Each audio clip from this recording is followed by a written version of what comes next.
of this, yes. That's okay. That's it. Not Not the the full whole hours interview. long. No, Okay. no, no. Fuck up.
Let me out, bro.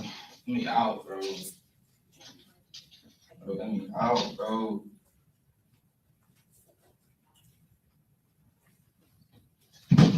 Let me out!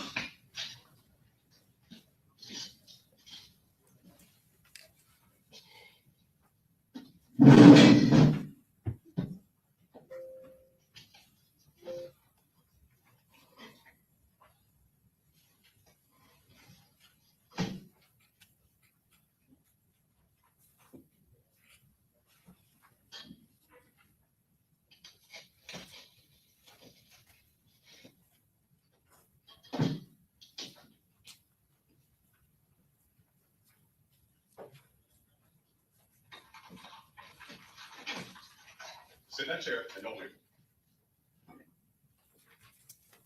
Okay. So here's the thing. That actually is a crime. Tampering with that device is a crime, right? Yes, It's sir. a felony, right? Yes, sir. It's third-degree felony. But he wasn't charged with it. No, Your Honor, not to my knowledge. I couldn't say for certain. I never inquired. Okay. So I don't know. I mean, it's got some probative value, but I'm concerned the prejudicial effect may outweigh the probative value. And I don't know if it's necessary to have all of that in with what the state's trying to convey. So back it up to about 2057-ish. Just back it up. May I mute it, Your Honor, while we... Yeah, that's fine. To 20... I thought it was 2057 is what I was. Oh, on the top of the Yeah. screen, yes, sir.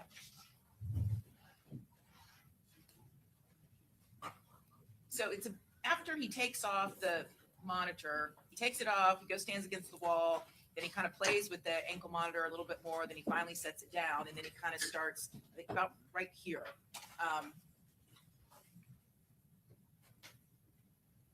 So just back it up to the moment when he puts the ankle monitor down for the final time. There you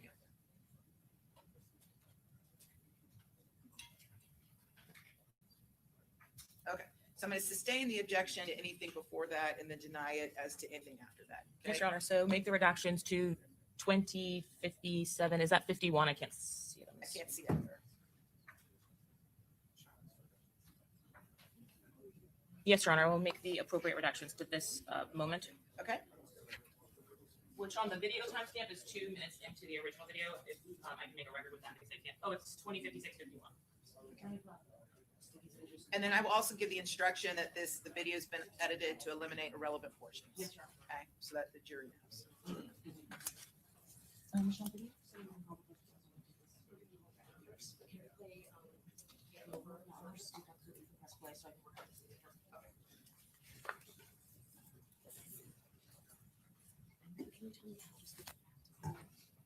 Yes, just press dock cam, and then yes, and then on here it's gonna when you press that button, it's gonna be black, and then you push this thing, and you put there's a little plug over here.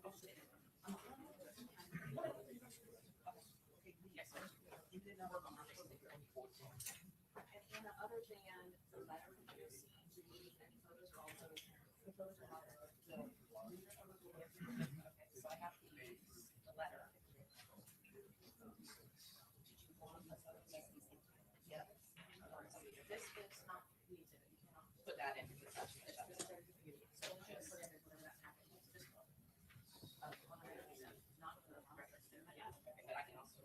Yes, and we don't launch where you going to use it.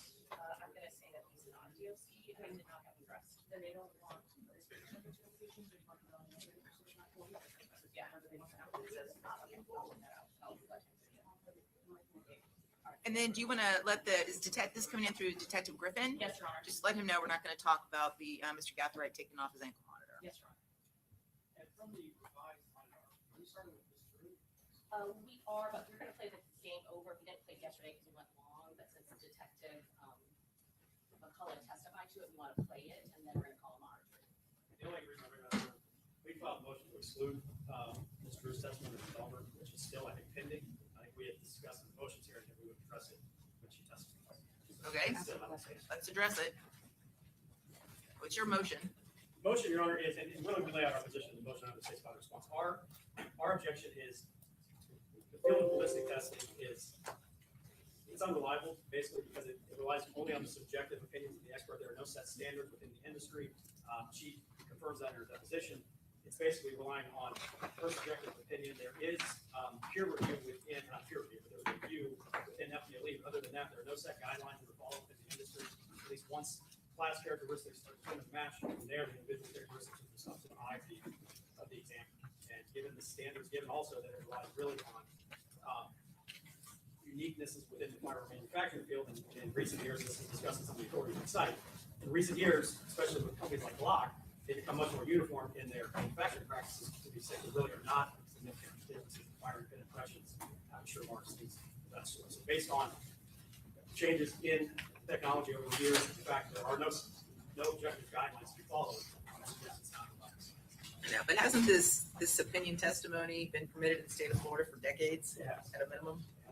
Okay, response? Judge, that is our response. We did provide the court with case law citing exactly this, that has been considered reliable, admissible. And in Florida, there are cases where there were no restrictions put upon the terminology utilized by the FDLE analyst. Okay. And was it a motion to strike? Is that what the title of the motion was? Due to Daubert? I think motion to exclude. It was Motion to exclude, okay. Okay, I'm gonna deny the motion. All Judge, right. I believe Rashad Murphy adopted that motion, and if it wasn't, I would ask that it be adopted and note our objection as well. Sure. Is that the same for all defendants, Mr. Sonardi? Correct, Your Honor, we'll adopt it. And Mr. Petridis? Okay, same ruling. Judge, another issue, Sure. if we can. Your Honor, in contemplation of Detective Griffin's testimony, he would be the 1200 detective. I had filed a motion in limine, which the court heard, fourth motion in limine regarding opinion identification testimony. Right? And essentially, the gravamen was that the state was going to introduce digital media, one of which was a series of music videos. And I was asking the court, which the court granted this motion subject to any exception, and that is that no member of law enforcement is in any better position than jurors to make a determination as to the identification of someone in a rap video Well, no.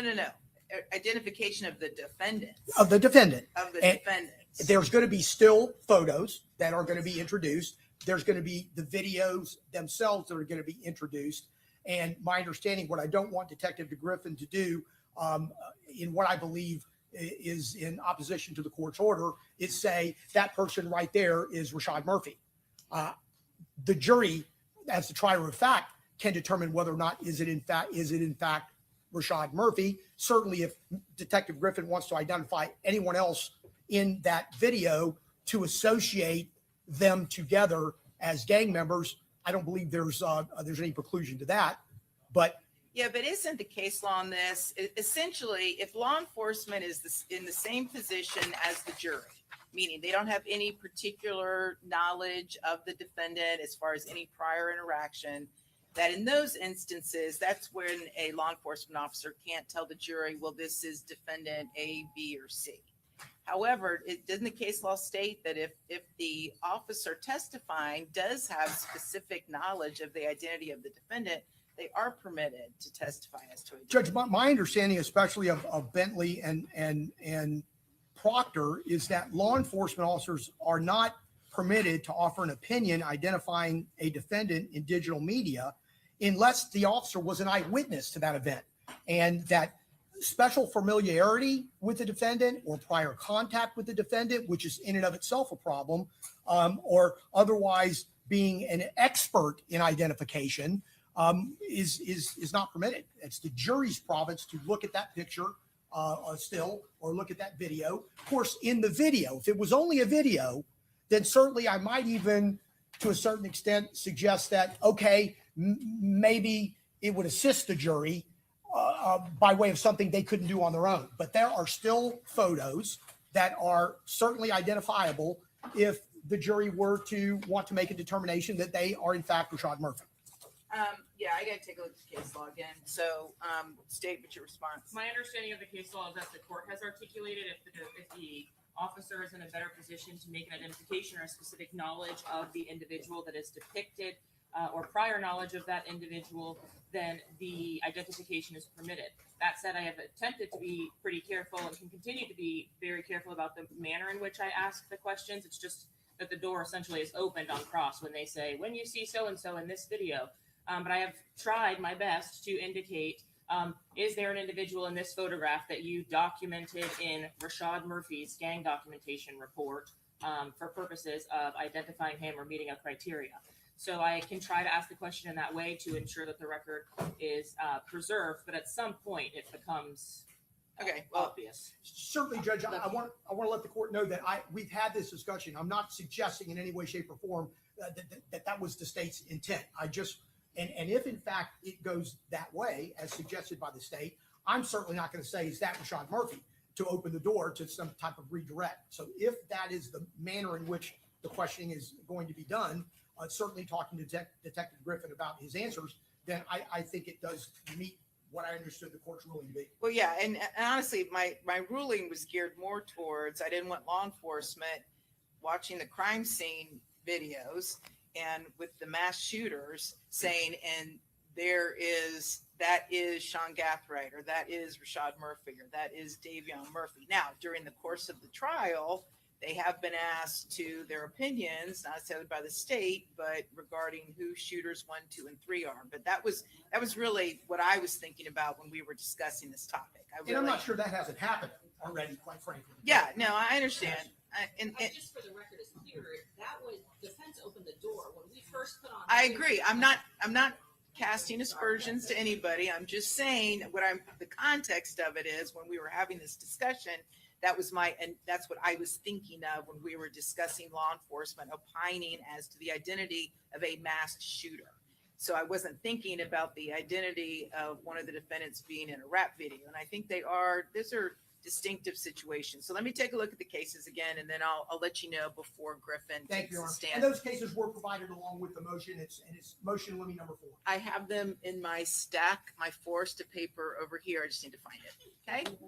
Okay, very good. All right, and Amara Drew's going to be first anyway, correct? Right. Hello, Bueller. I apologize, Your Honor. It's okay. I'm so sorry. It's okay. Amara Drew's going to be first, right? It is going to. You're going to play the video, Video. and then your comments through. Okay, so I'll have an answer before Detective Griffin takes the stand, okay? Okay, very good. Are our jurors here? Yes, ma'am. All right, let's bring them in.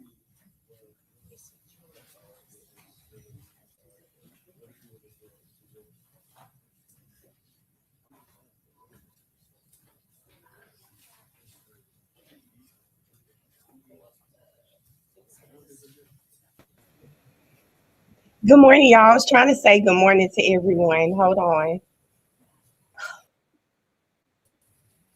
There we go. Good morning, everybody. Y'all couldn't find my couldn't find my glasses. But good morning, everyone. Thank you guys for being here. I see y'all in the chat. Hey, Lexi. Hey, Sharonda. Hey, Laura. Laura says she's iPad. Hey, Paris. Good morning.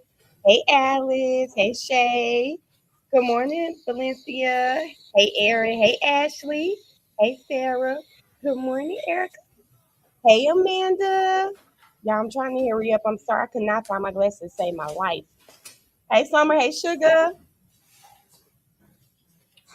Hey, Priyanka. Y'all, I graduate tomorrow. That is crazy.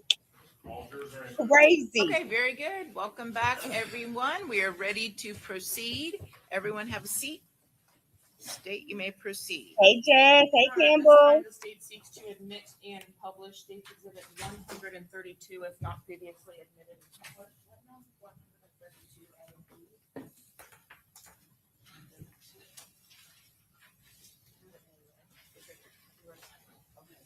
They've already been admitted. Yes, Your Honor, may the state please publish 132A, the video Game Over. Yes.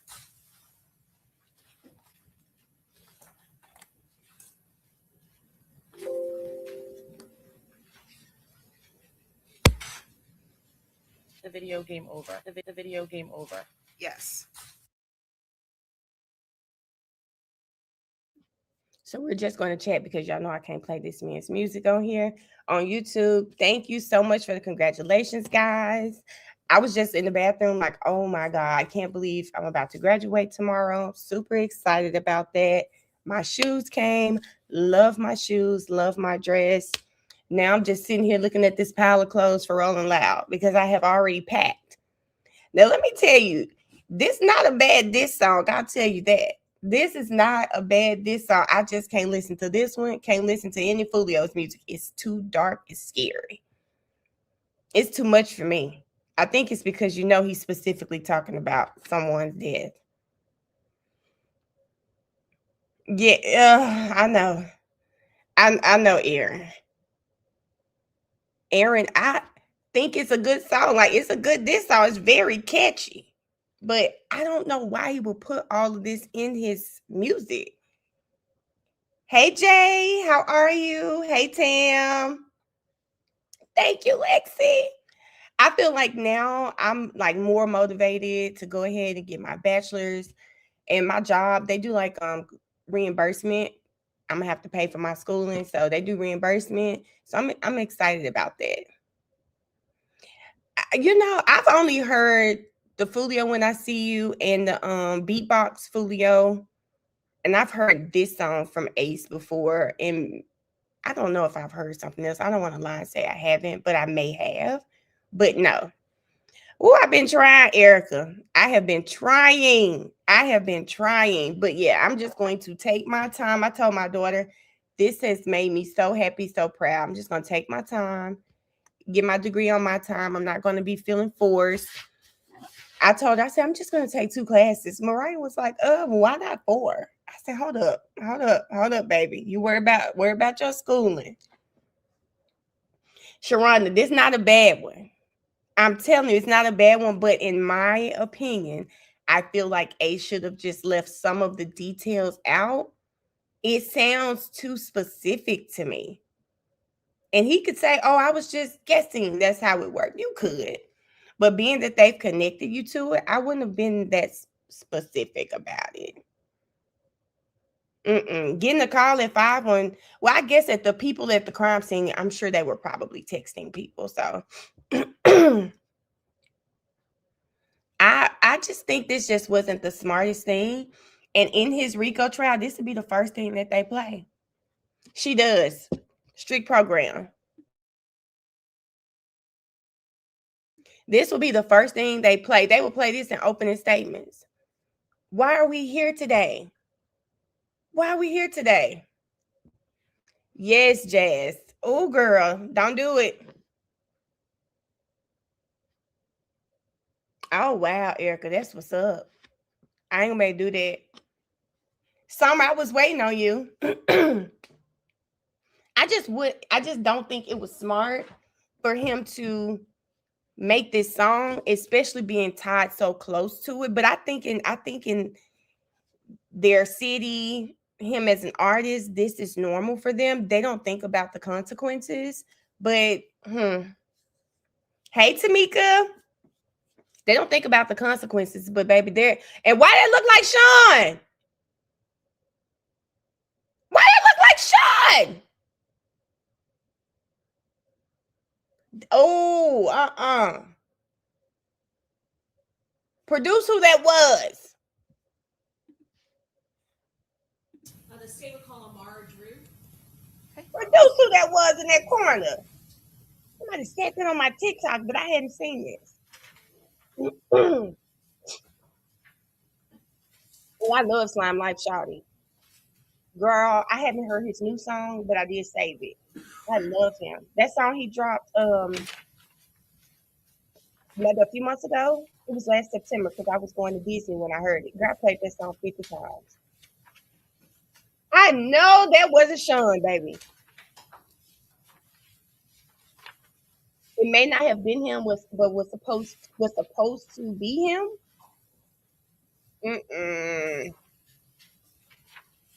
Girl. Nike Tech nothing. It's the fact it's a light-skinned shooter. Hey, Ebony, that's my thing. That's too close to home. Okay, we up to date.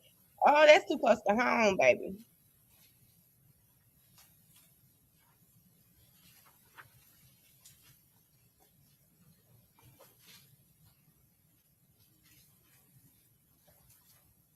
No, y'all. That just doesn't feel smart.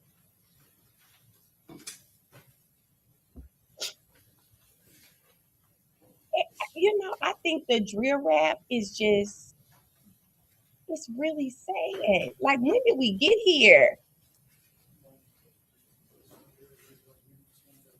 Oh, she's so little. You solemnly swear or affirm that the testimony you're about to give me this gospel is the truth, the whole truth, and nothing but the truth to help you God?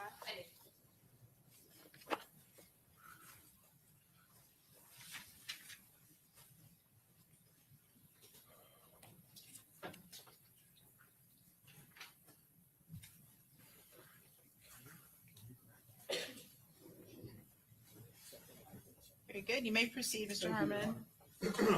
Good morning. Would you please introduce yourself to the jurors?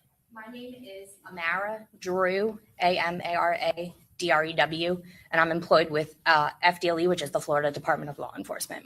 Okay. Let me ask you real quick about FDLE. Is FDLE, Florida Department of Law Enforcement, is that an agency that maintains offices statewide here in the state of Florida? It does. Is there an investigative branch to that agency? There is, yes. And are there laboratories That is correct. There are. Okay. And are there laboratories that are maintained throughout the state? There are, yes. Is there one here in Tampa? That is correct. Now, and that's actually on North Lois here Yes. in Tampa near HCC. Is that right? That is correct. Okay. And is that where you work? Is that where your office is? Yes, I'm located in the Tampa laboratory. Okay. And what position do you hold there, that lab? I am a crime laboratory analyst within the firearms section at our Tampa laboratory. Can you tell the jurors your educational background? So I have a bachelor's of science from Westchester University of Pennsylvania in forensics and toxicological chemistry. And ma'am, are there any specific degrees or educational requirement for a person to work or be trained as a firearm and tool mark examiner? You do have to have a bachelor's degree. Okay. Prior to FDLE, did you have prior employment in this field? I did. Prior to FDLE, I was employed with the Idaho State Police Forensic Services in their firearms section, as well as the North Carolina State Crime Laboratory in their firearms section as well. How long did you work in Idaho? With Idaho, I was there for about a year and a half. And then you went from there to the North Carolina laboratory? That is correct. Did you receive training in the field of firearms analysis and tool mark analysis at the Idaho State Police Forensic Laboratory? I did. Can you detail that for us? So when I was employed with the Idaho State Police Forensic Services, I completed their firearms and tool marks training program. So that training program included examination of all different types of firearms, and functionality of them, as well as comparisons of cartridge cases, projectiles, shot shells, serial number restorations, and database entry. So I successfully completed all of those trainings, which included practical assessments, written assessments, tests, and a mock case. And that was the complete training with the Idaho State Police Forensic Services. When you say a mock case, can you tell us what that means? So a mock case is a case that is generated by my training officer, where they create a case similar to a case we would receive from an external agency, where I will then work it as I would a general case that would come into the laboratory. Did you conduct active casework there? I did. So moving on to the North Carolina laboratory, this would be the North Carolina State Crime Lab. Is that what you told us? That is correct. Okay. And first of all, where was that located within North Carolina? I was in the Western Laboratory, which is in Hendersonville, North Carolina. And what time periods were you employed at that lab? I was employed there from, I believe, July of 2020 to May of 2023. Did you undergo additional training there? I did. And did you conduct active casework there? I did. Was your position with both of those laboratories similar or generally the same as your position here at the FDLE laboratory? It was, yes. All right. And then at some point you left that agency and you came here to Florida? That is correct. All right. And how many total years here at Florida? I've been with Florida since June of 2023. So when you arrived here, did you receive additional training? I went through an assessment period and then 6 months of supervised casework. And then at some point you began to do active casework without supervision? That is correct.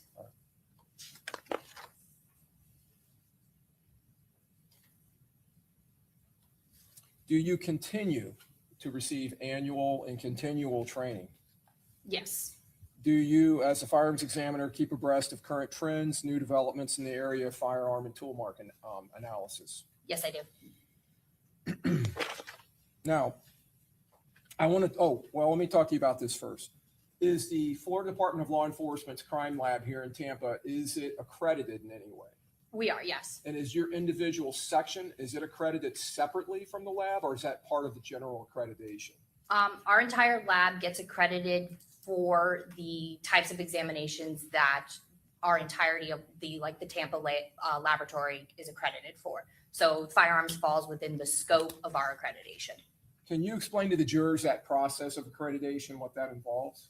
So to be accredited means that we are meeting the standards set forth by international standards. So every 4 years, we go through a new accreditation cycle. So we'll have accreditors come or auditors come and evaluate our standard operating procedures, our casework, all of our policies and procedures to verify that we are following the said standards and that we are following the standards that we say we are following.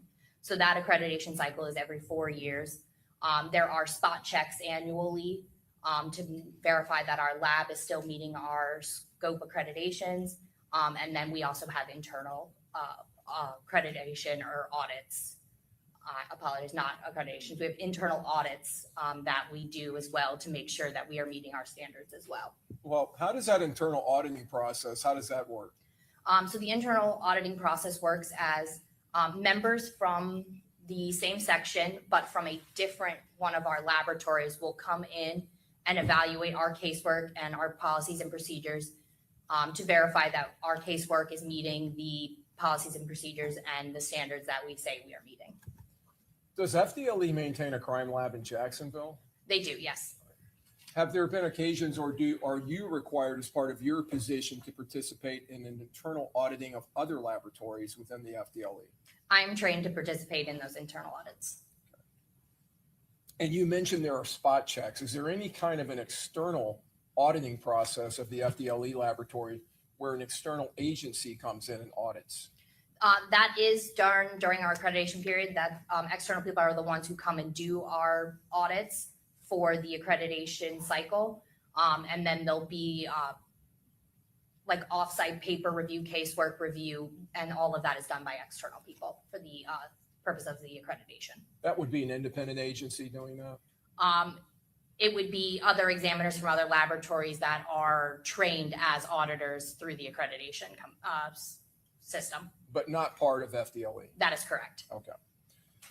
Ms. Drew, have you previously testified as an expert in the area of firearms analysis and examination and identification and tool mark analysis and examination? I have. Approximately how many times? Approximately 20. What jurisdictions? It's been in different counties here in Florida and some counties in North Carolina.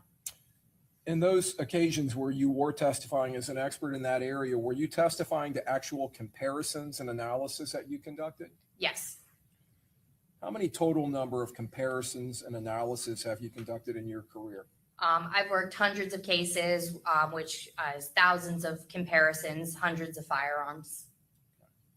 Now, I want to talk to you about proficiency testing that you have to undergo. But before I do that, so that the jury can have a good understanding of what that requires of you, I want to ask you generally in your position as a firearms examiner at FDLE, well, let me back up a little.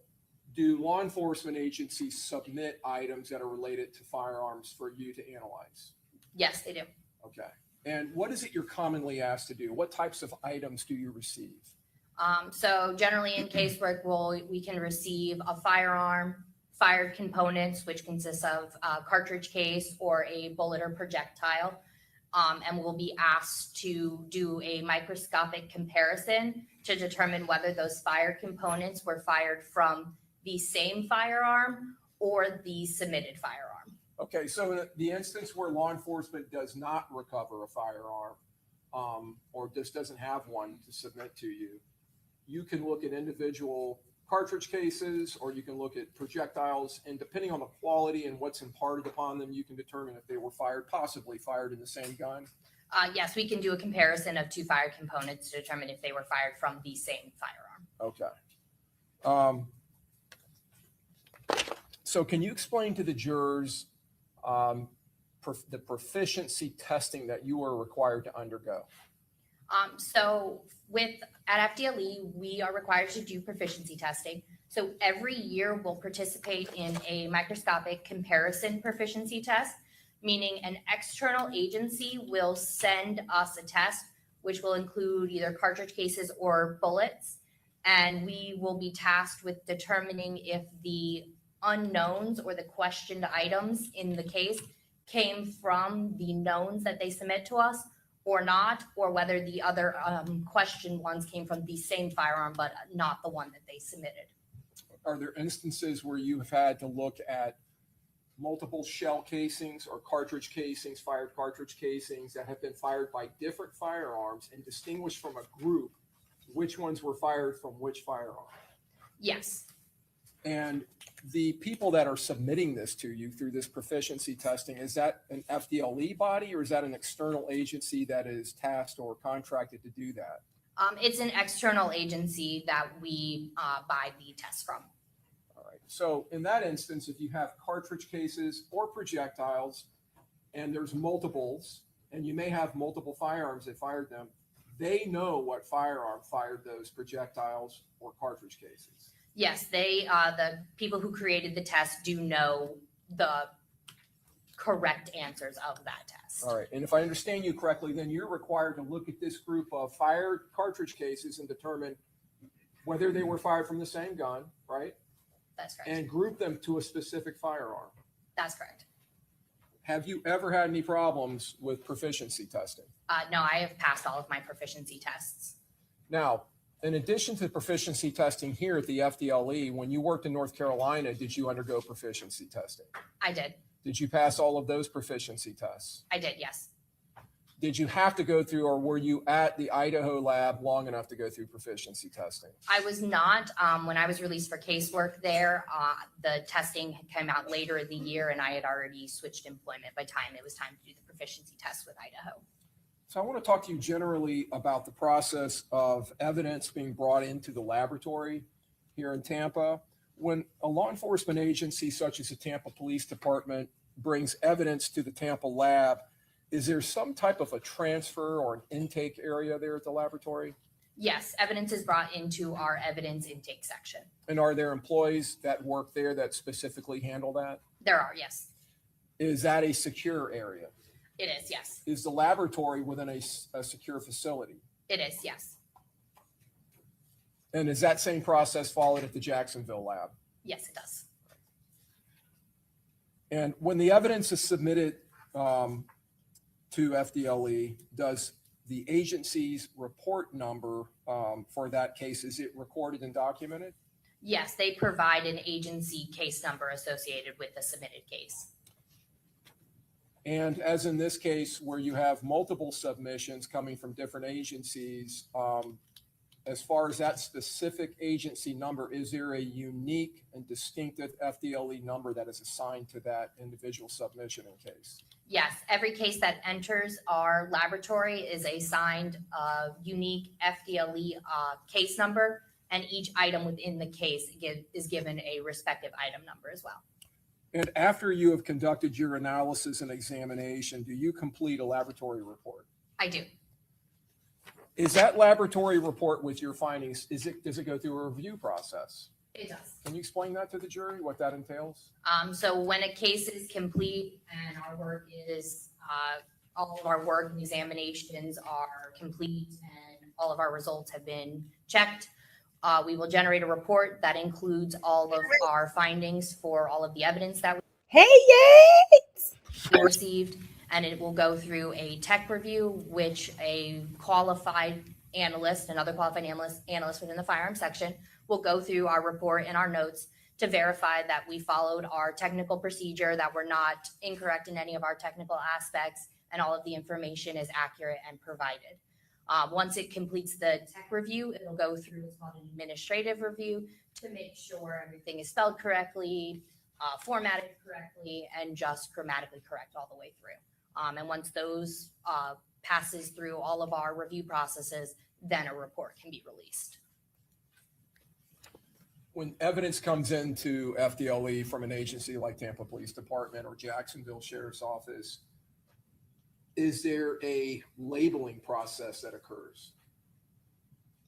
In what aspect are you referring? Does the employee within the evidence section that's receiving that evidence, do they create a label, or is at some point a label created and placed onto the packaging containing the evidence? So when the items come in and they are accepted into our LIM system, which is a laboratory information management system, once they are given that unique item number associated with that unique FDLE case number, a label is generated, and each item that comes in is given its own label.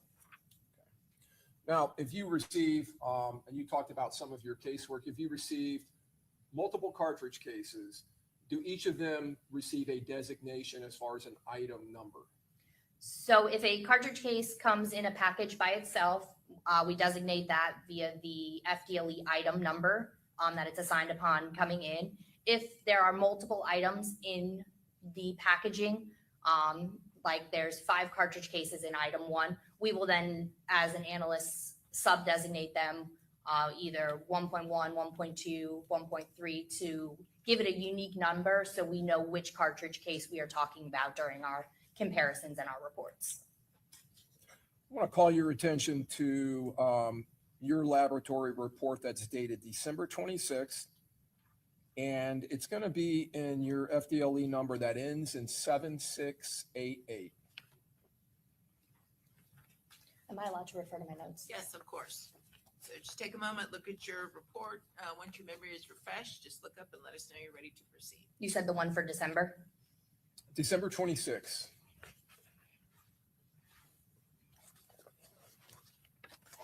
Okay, All right. Have you had a chance to look at it? I have, yes. Okay. Did you in that report receive a single 9mm casing? I did, yes. All right.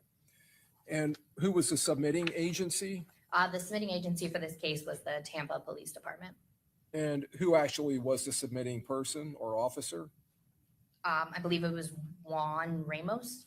Okay. And was that evidence that was submitted on September 18th of 24? It was, yes. All right.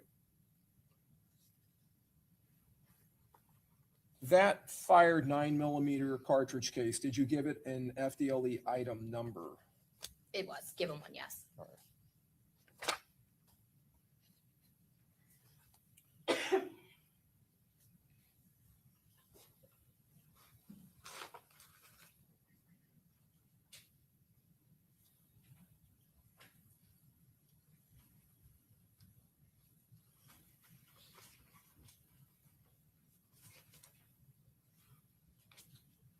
I'm going to publish stage 14. Ms. Drew, if you can look at the monitor to your right, I can see you're already doing so. Do you recognize the label? I do, yes. Do you recognize right below the label some writing in red ink? I do, yes. Is that your writing? It is. Is this the item that was submitted in that report? It is, yes. On the top here, what is this number? That number is the unique FDLE case number that it was assigned. And we see the reference where I referred you to 7688. That's correct. All right. And your item number 7? That's correct. And since this contains a single item in it, that is the item number for that item. That is correct. And the submitting agency is noted on your label That's correct. and their report number or case number. Yes.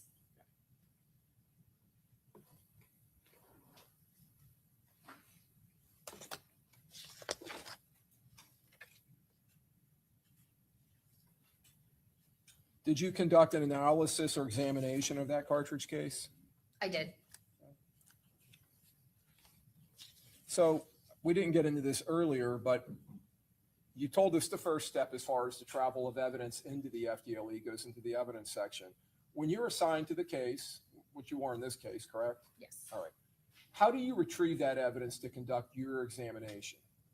So I'm assigned my cases by my supervisor. So once I'm assigned a case, I'm given a folder with a case tracking form in it. With that information, I will take the folder to our evidence window, and a member from our evidence section will retrieve the evidence and transfer the evidence to me via our LIMS system. That's our laboratory information management system. And that requires a password from both them and me to electronically transfer to electronically transfer that evidence to me into my custody. Therefore, I can take it back to my work area to work. Is there a firearms section or area within the secured facility? There is, yes. And that's basically your laboratory, individual laboratory? Yes, so we have a firearms section, and then within that section, I have an office workspace as well. So you retrieve this item. Is it in this packaging that we're looking at? Yes, that's how I received the item. And is this a common type of packaging that you receive firearm evidence such as cartridge cases, fired projectiles, Yeah, it can be. paper envelope? Yeah. Sometimes plastic bags? Yes, it can be. When you get back to the laboratory with this, before you open it, do you take some type of precaution or do you put something on your hands? We'll generally wear gloves in order to protect ourselves from any contaminations that could be on evidence. And at some point you open the package, remove its contents? That's correct, yes. All right.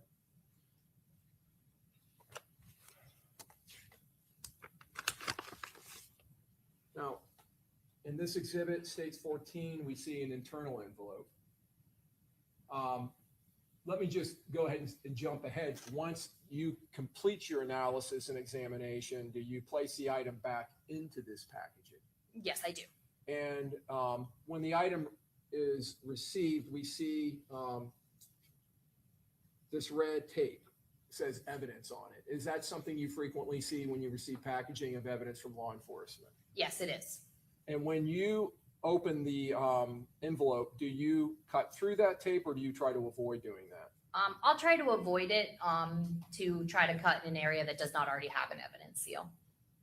And then when you reseal the package, do you then place tape, similar tape from your agency? I do, yes. All right. Now, this tape here, we can see the F and the D. We can't see the LE, but is that your tape? That is, yes. Okay, down here we can see the L and the E. All right. And when you seal it back, do you write something on it? Yes, so I will initial and date my seals So I know that I'm the one who sealed it and when I sealed it. And then is this taken back to your evidence section? Yes, when I've resealed evidence and it's ready to be returned, I will transfer it back to the evidence section for them to retain it until the agency comes and picks up the evidence. On this internal envelope, do you see your handwriting up here above my finger? Yes, that is my handwriting. Is that your initials right above my finger? That is, yes, And this is the unique FDLE number or a portion of it yes, and your item number? that is correct.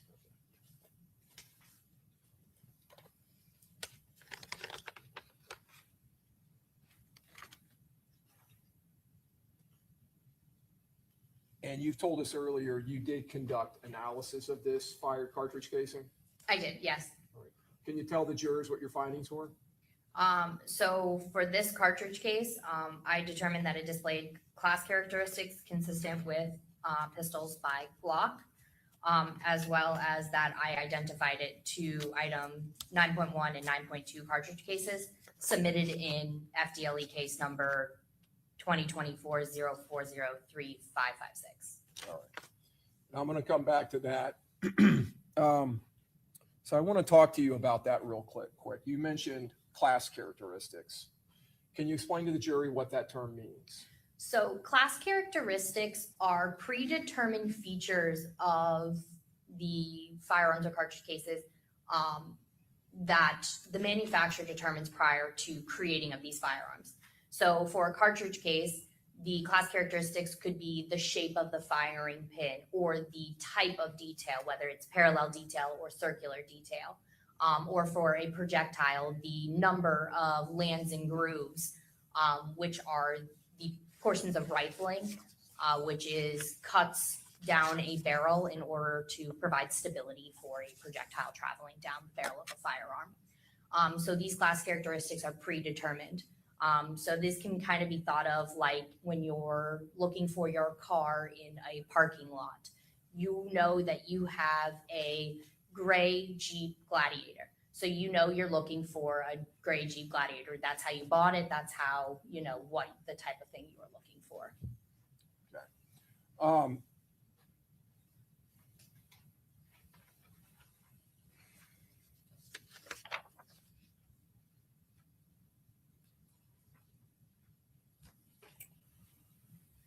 Would the, talking about class characteristics, and I know I'm digressing here, are those characteristics that you can associate to a manufacturer or to a group of manufacturers? Some of the types of characteristics can be be consistent with, I apologize, with specific types of manufacturers if they're a little bit more unique than others. Now, you told us that in this situation, you were able to determine that this case displayed class characteristics consistent with pistols by Glock. That is correct. So what was the class characteristic on this shell casing or characteristics that were consistent with a Glock firearm? So in this case, this cartridge case had a D-shape firing pin impression with a teardrop aperture shear shape. And based on my experience and our training and stuff, that those two types of characteristics combined with each other are consistent with Glock firearms.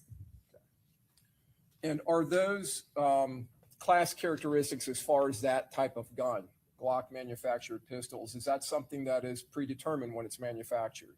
Yes, that is. Would, if you have a projectile, all right, and you're able to determine the projectile, a fired bullet, you're able to determine its caliber class, would that be a class characteristic? It would be, yes. Okay.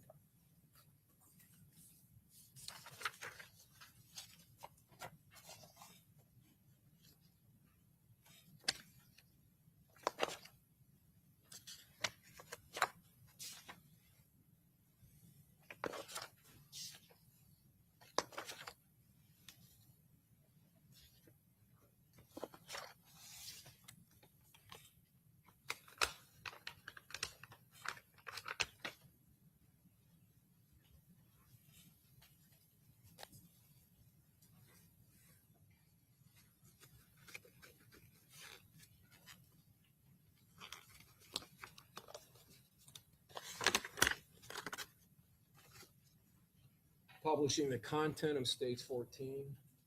Girl, I thought it was bullets. Yeah. Ooh.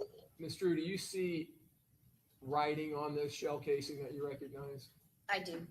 What is that? So that's the abbreviated FDLE case number, the item number, and my initials associated with this item. And did you place that on there during your analysis and examination of this item I did. at some point? So now I've turned the projectile. We can see that it is empty. I'm sorry, not projectile, the cartridge casing. It's empty. So this is a fired cartridge case. That is correct. Okay.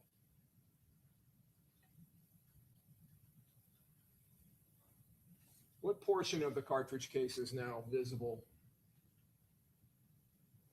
That is the head of the cartridge case.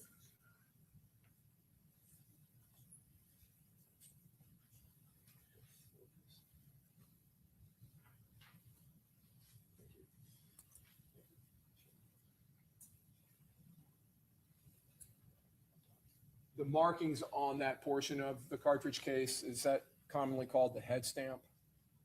The writing, yes, that is the head stamp. Okay. Is the caliber designated? It is. And is that the 9x19? It is. So 9x19, is that a way of indicating 9mm? It is. That is correct. Sometimes 9mm Luger Yes. is another way of saying it? Okay. And this is a cartridge case that would be suitable for firing in a 9mm caliber handgun? That is correct. And do we see another mark on the top, MXT? Yes. And is that designation for the brand or manufacturer? It is. Yes. And did you determine what that stood for? I believe it's Max Tech, but I'm not entirely sure.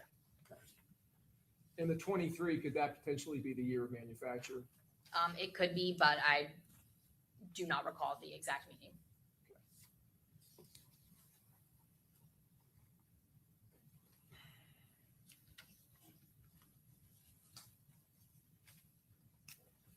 You talked about a firing and pin impression. Is this the area where my pen is pointing? Yes, that would be the firing pin impression.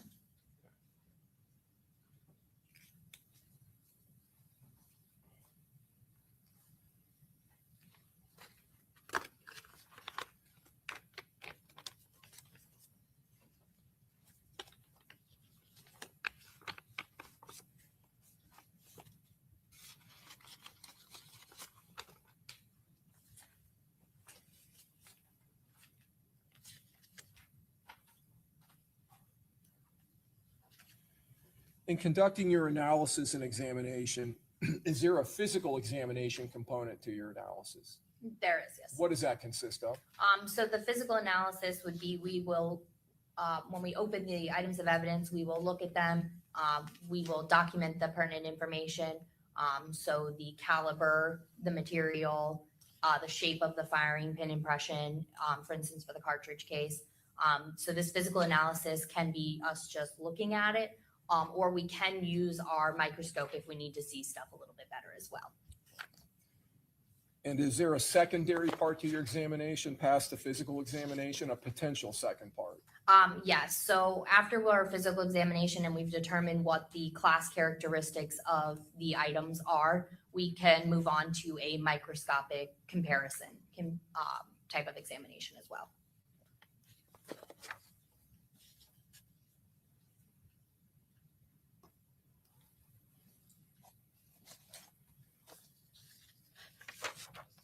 So in deciding whether to move on, in this instance, you had one cartridge case, correct? Yes. All right. Did you go past that initial physical examination with this cartridge case at this point when you first received that without anything else? No, within this this case and this submission, there was only a single cartridge case to examine. Okay. Now, you mentioned that you were able to identify that item to two shell casings from another FDLE number, another case. That is correct. And when you were examining those items and you went back and compared them, did you note that in a subsequent report? I did. So I want to call your attention to your next report that I'm going to talk to you about, a January Nope, December 26, 2024 report. And this is going to be in reference to FDLE number ending in 3556. So 3556, your December 26 report. Okay. Have you found the report? Do you have it in front of you? I do, yes. Okay, all right.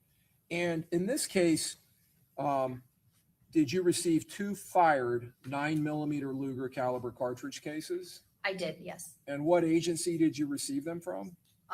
These cartridge cases were submitted from the Jacksonville Sheriff's Office. And who submitted them? I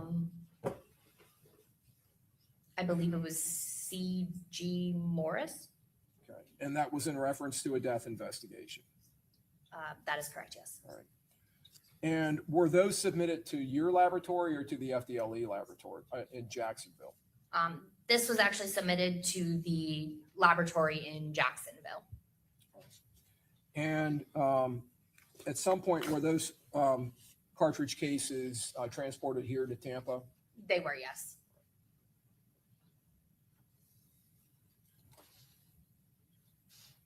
Now, did you examine those 2 fired 9mm Luger caliber cartridge cases? I did, yes. And when they came into your laboratory under this different FDLE number, did you assign an item number to the package?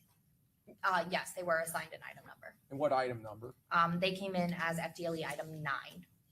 And did you give individual item numbers to the 2 different shell casings? I did, because there was 2 of them. They were named 9.1 and 9.2.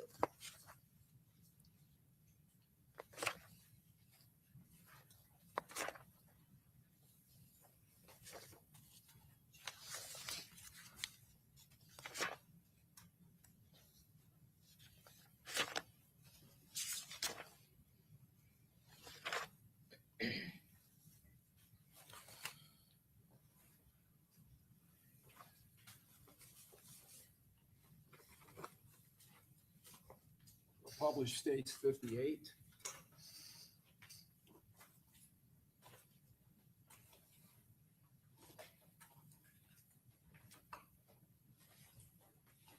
And I'll ask first of all, do you recognize that yellow label and handwriting below it? I do, yes. Is this the label prepared when this items were brought into the Florida Department of Law Enforcement laboratory? It is, yes. Does it contain the submitting agency Yes, and that agency's case number? it does, yes. And in fact, that agency's item number That is correct, for yes. this evidence? Okay. And does it contain your item number Yes, sir.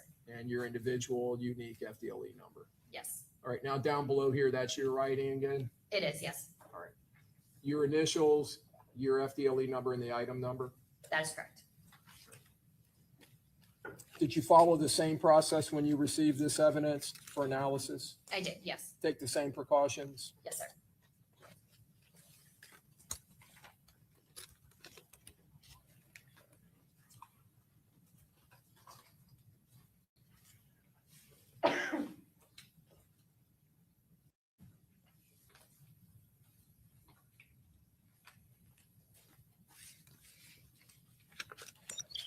Oh, mama keeping me something nice, huh?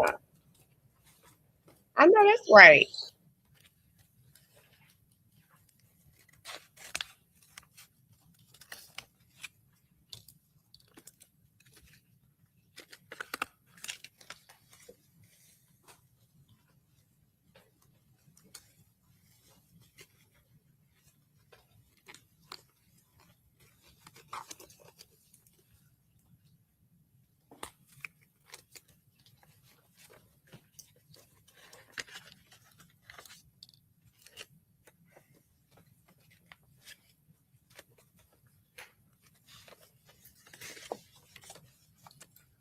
Publishing the contents of states 58.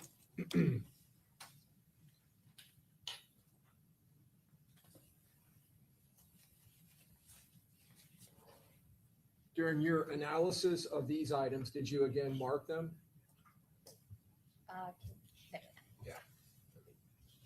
Try not to touch it with my hand.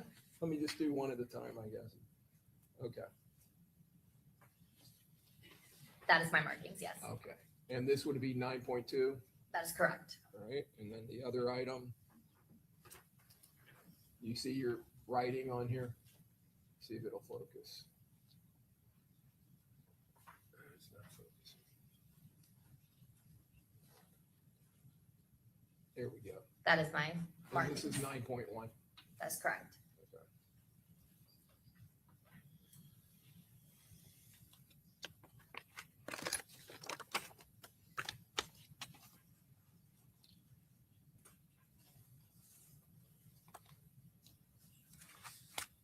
As part of your analysis of those items, did you do comparisons of one to the other, 9.1 to 9.2? I did. Okay, what were your findings? I concluded that the cartridge cases were identified to each other. And did you locate class characteristics on either or both of these cartridge cases? I did. What were your findings as to class characteristics? I determined that the class characteristics were consistent with pistols by Glock. Now, since you're identifying them to each other, and I think you told us earlier that you identified both of those as being fired in the same firearm as the exhibit in States 14, your item number 7.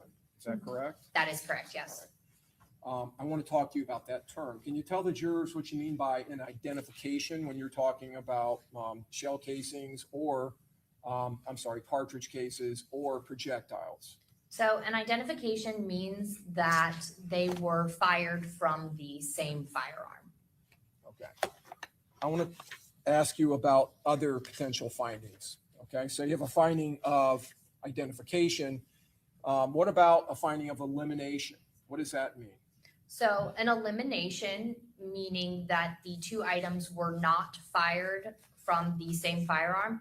It could be an elimination on class characteristics, meaning those predetermined characteristics were different. So say a D shape versus a circle or an elliptical shape. Those would be a difference in class characteristics. Or it could be an elimination on individual. So those are the finer, more specific details that we would potentially use for an identification. There's significant differences in those finer details that indicates that these were fired from two different firearms. All right, I'm going to come back to that and talk to you about individual characteristics.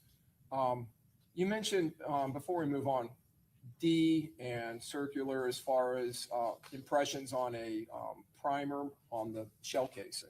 All right. So let me go back to the States 58 and show you one of these shell casings.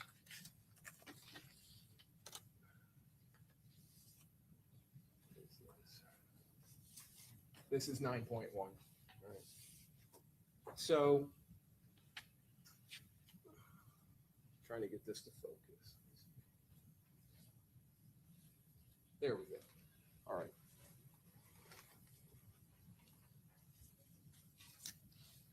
You talked about this impression being left on this portion of the shell casing. That's correct. This is the head of the shell casing. Yes, that's the head. Okay. This silver area here, what is that called, or what is that? That is the primer of the cartridge case. What is the purpose of the primer? The primer is the component of a cartridge that is struck by the firing pin or the striker of a firearm, which ignites or creates a spark when it is struck, which ignites the gunpowder or propellant that is housed in the cartridge case. And when that burns, it expands the cartridge case and allows the projectile to be pushed out and down the barrel of the firearm. So when you're talking about a D shape, are you talking about the shape of this impression on the primer mark that's been left by a firing pin or striker? That is correct, yes.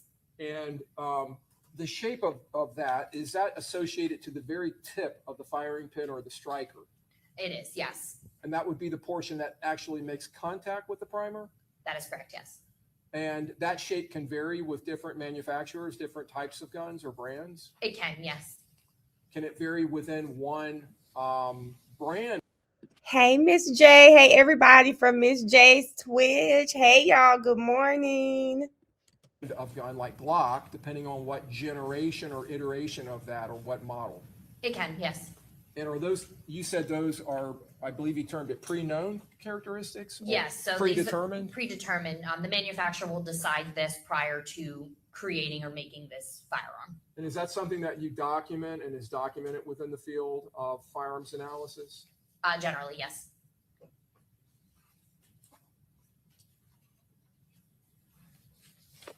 So you mentioned earlier, when you eliminate two items or multiple items as being fired from the same firearm, you can do that based on class characteristics. Yes, we can. So in this instance, you found class characteristics for 9.1 and 9.2. These two shell casings submitted by the Jacksonville Sheriff's Office in States 58 that were consistent with having been fired in Glock pistols, correct? That is correct. All right. If one of them had class characteristics that was consistent with pistols by Glock and one didn't, would you be able to eliminate them right there on that alone? Yes, so if one came in with that D shape and the other one came in with a circle or a hemi or an elliptical shape firing pin, we can eliminate that right away. All right. So I'm going to take a little deeper dive with you here in class characteristics. I'm going to move on because we do have some projectiles we're going to talk about. All right. So I want to talk to you about that too, and kind of, because I think that's more commonly known by most people when you think of ballistics. So class characteristics on a projectile. What type of class characteristics are potentially found on a fired bullet or a fired bullet jacket, such like where the jacket may have separated from the rest of the bullet from the core? Sorry, Ronnie, you just made a great point. When I was listening to Davion Murphy's his interrogation video, I don't know if you guys caught when he was like, I mean, look who we talking about. Look who it is. As if there could be anyone in the world who would have wanted to kill that boy. They really felt like it's Foolio. It's too many people that want him dead. They won't know who did it. They wouldn't even know where to start. I really do believe they thought that. What are class characteristics that you commonly see or encounter? So some class characteristics of projectiles would be the number of lands and grooves, the direction that they're twisting, and their widths are some common class characteristics. And those lands and grooves are part of what we call the rifling. And those are helical grooves that are cut down a barrel for stability purposes of firing the projectile. Okay, so that is something that is manufactured into the barrel? It is, yes. So when you're looking down the barrel, that would be in the inside of the barrel. Would that be accurate? Yes. The rifling? And if a bullet is fired in that firearm and is traveling down that barrel, is the bearing surface of the bullet, which is normally a jacket, if it is a jacketed projectile, is it going to come into contact with that rifling? It is, yes. And is the rifling in some way imparted onto the projectile? It is, yes. Why? Due to the pressure buildup from striking the primer of the cartridge case and that gas buildup, that pressure is sending the projectile down the barrel. And as it engages into that rifling, the size of the bullet is at the determined caliber of that firearm. So specific firearms are designed to fire certain types of calibers. So if a firearm is designed to shoot a 9mm, the diameter of a projectile that is shot in that allows for, when it engages with the rifling, for it to come into contact, and that pressure and the movement allows for the details and that rifling to be translated onto the projectile as it's traveling down the barrel. So it's imparted to it. Yes. So when you see that on a projectile, right? Say you have a jacketed 9mm projectile that's been fired out of a handgun, and that handgun has rifling in the barrel, and it imparts that rifling characteristic onto the projectile. When you see that on the projectile, do you find that class characteristic of rifling, if you find it on the projectile? Yes. Okay. And that would also be a class characteristic of the firearm, right? It is, yes. And they match as far as class characteristics. Correct. I'm not talking about identification, specific identification. Correct. So if the firearm has 6 lands and grooves and the projectile has 6 lands and grooves, that would be a consistent class characteristic. But if one had 6 and one had 5, that would be a difference in the class characteristics. And the contact between the projectile the outside surface of it that is actually making contact with the interior part of the barrel, is that a designed process? Is that supposed to happen? It is, yes. Okay. And you said that the rifling has a twist to it as it goes down the barrel. That's correct. And those can be at different rates, right? They can be. Okay. But it's there to design to impart a spinning motion to the projectile to impart stability. That's generally what the rifling's used for, yes. And that imparting of rifling onto projectiles, is that a consistent, repeatable phenomenon? Yes, if a bullet is traveling down a rifled barrel, that rifling is imparted onto that projectile. So we talked about eliminating and identifying. You can eliminate a projectile as having been fired in a certain firearm, right? Based on class characteristics, if it's present on the projectile. I can, yes. So if it has, well, maybe I should talk about that real quick with you. So within the term rifling, are there class characteristics within the rifling itself? And I think you've mentioned a few. Yes, I did realize I forgot to mention the type of rifling is also a class characteristics. So there's conventionally rifled firearms and polygonally rifled firearms, as well as polygonal with rail rifled firearms as well. Okay, so polygonal and conventional. Polygonal is talking about the shape of the rifling. Yes.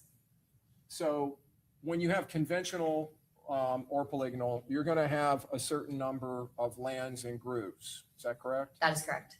And depending on the manufacturer, the type of firearm, Glock or a Smith & Wesson or an H&K or whatever type of handgun we're talking about, a Sig Sauer handgun, you may have a different number of lands and grooves, correct? That's possible, yes. And the twist, the direction of the twist, whether it's right or left, may be different. Yes, they can differ as well. Are those class characteristics? They are, yes. Can they, when that impression is left on the bullet, can you tell if they are all present, the number of lands and grooves? We can, yes. Can you tell the direction of twist? Yes. All right. So you have two projectiles. One of them has 6 lands and grooves. One has 7. They have a different twist. You can eliminate them as being fired from the same firearm. Yes, I can. Just on that class characteristic. That's correct. All right. Now, let's say you have rifling on 2 projectiles that have been imparted. They have the same number of lands and grooves. Is the width, the measurement of the width of the lands and the grooves, is that another class characteristic? It is, yes. And if those are the same and the twist is the same, can you identify them as having been fired from the same firearm? I can screen them together saying that they have similar class characteristics, but in order to identify them as being fired from the same firearm, I would have to go on and do a microscopic comparison of their individual detail. Okay. And that individual detail or individual characteristics, how are those created and imparted to the bullet? So the individual detail comes during the manufacturing process. It's the minor irregularities, imperfections that occur during the manufacturing process. It can also occur during wear and tear and use of the firearm. So these are those imperfections, irregularities that occur that are unique or specific to a certain firearm. So that detail is specific to this firearm. In that sense of that's how we would use, that's the type of detail we would use for an identification. So for that car analogy I gave earlier, where I said, you know, consistent with class characteristics, you're looking for in the parking lot, your gray Jeep Gladiator. So kind of on the aspects of individual characteristics, you backed into a pole the other day and now you have a dent on your back right side of your bumper. That's individual to your car. You have a torn, proud parent sticker on the back window. Those are the, specific details to your car that that when you walk up to it, you're like, yep, this is my car. So that, kind of individual detail allows you to say, yep, this is my car. Yes, this specific detail matches this firearm. Okay. And is it that specific individual characteristics that allow you to identify a shell casing or a projectile that has those markings left on them to a specific firearm to exclusion of all others? So we will use that individual detail to make identifications. And is that what lends its power and forensics to this science? Yeah, so that individual detail is what gives us the ability to make these identifications of the fired components to those firearms. Those type of individual characteristics through the manufacturing process, are they commonly imparted to the rifling during the rifling, the process of rifling the barrel? Can you repeat your question? I Yeah, apologize. the individual characteristics, can those be imparted during the manufacture of a barrel where the rifling is being cut into the barrel?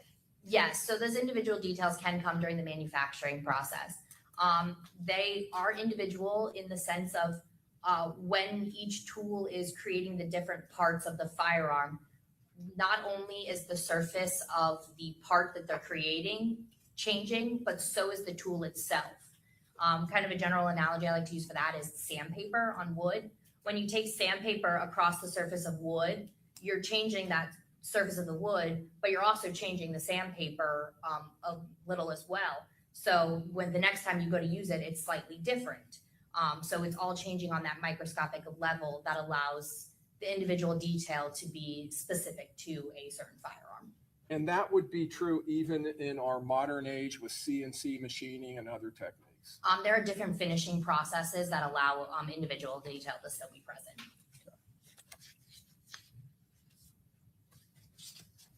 Now, in this instance, going back to the two fired shell casings submitted by the Jacksonville Sheriff's Office in States 58, your items 9.1, 9.2, were you able to make a determination of identification of these two as having been fired from the same firearm? I was. Can you express your opinion about that, if I didn't already? Yeah, so I determined that the item 9.1 and 9.2 cartridge cases were identified to each other, meaning they were fired from the same firearm. And then going back to the individual shell casing with the MXT on the head stamp that was submitted by the Tampa Police Department in reference to, I believe, a death investigation or a homicide. This would be your item 7. Did you compare those two shell casings from Jacksonville to the shell casing submitted by the Tampa Police Department? I did. And were you able to make an identification? Yes, I did identify them together. Okay, and can you just tell us again what that means? So in this instance, the item 9.1 and 9.2 cartridge case were identified to the item 7 cartridge case submitted in the FDLE case number 2024-0307688, meaning that they were fired from the same firearm. All right. Now, I want to move on. Before we move to further evidence, we've talked about identification. We've talked about elimination. I want to talk about another finding, inconclusive. If you have an inconclusive finding, either as to whether cartridge cases were fired from the same firearm or projectiles were fired from the same firearm, or whether they were actually fired from a firearm that was submitted to you, can you tell us what that means? To be inconclusive? Yes. So we have actually 3 different versions of inconclusive. So the first one would be an inconclusive positive, meaning that all of the class characteristics of the item were the same. So if it was a projectile, they're both 6 conventionally rifled projectiles, for an example. And there were some similarities noted of the individual detail, however, insufficient for an identification. The second one is a straight inconclusive or a neither nor, meaning that the class characteristics were the same. However, there was insufficient detail to go either direction of closer to an identification or an elimination. There just was not enough detail present on the items to come to a more definitive conclusion. And then the third one is an inconclusive negative, which again is the class characteristics are similar. They are consistent with each other. However, there were some differences noted in the individual detail. However, those differences were insufficient to move to a more conclusive elimination conclusion. So if you have just inconclusive, just right in the middle, inconclusive, let's say you have two projectiles.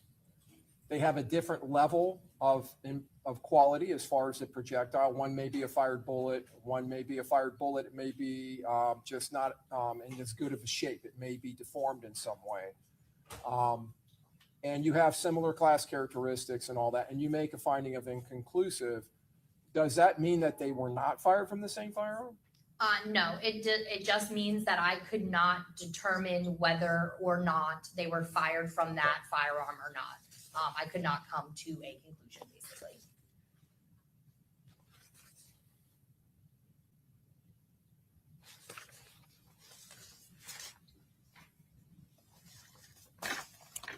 All right, I want to move on to your FDLE report number.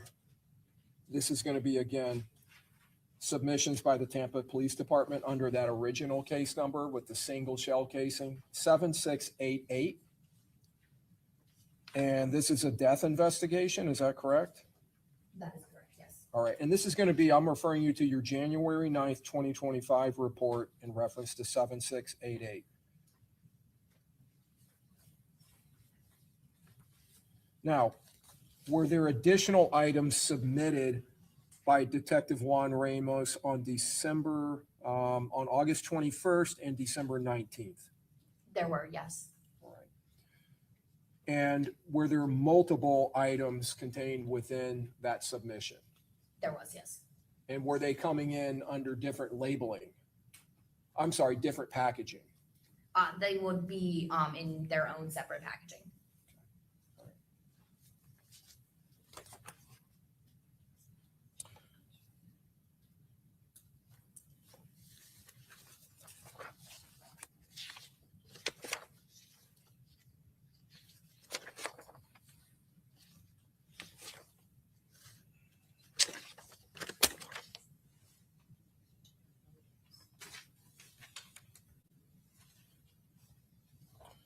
And were there items in that submission designated as items 1, 2, 3, 4, 5, 6, 8, and 9?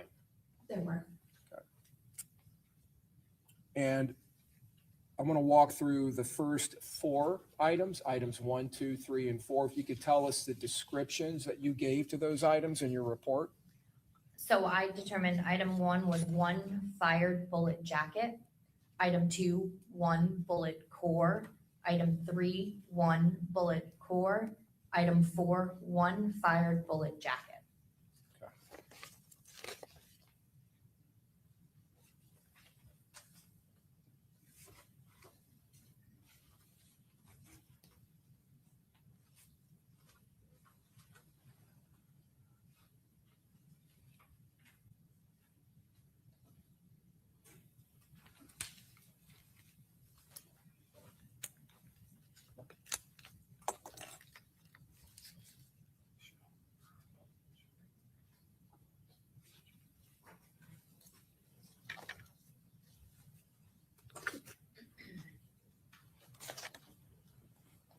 Okay, I'm going to publish states 33A.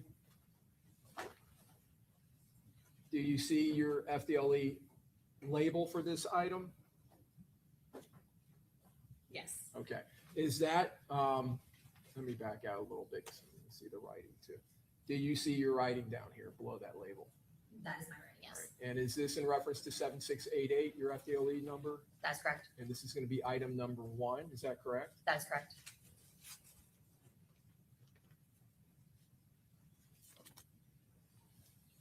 Publishing states 33B, same FDLE number, you see your writing? I do. And this is item number 2 that you've described for us? That is correct. 33C, again, is this going to be your item number 3 packaging? It is, yes. 33D, and your item number 4? Yes.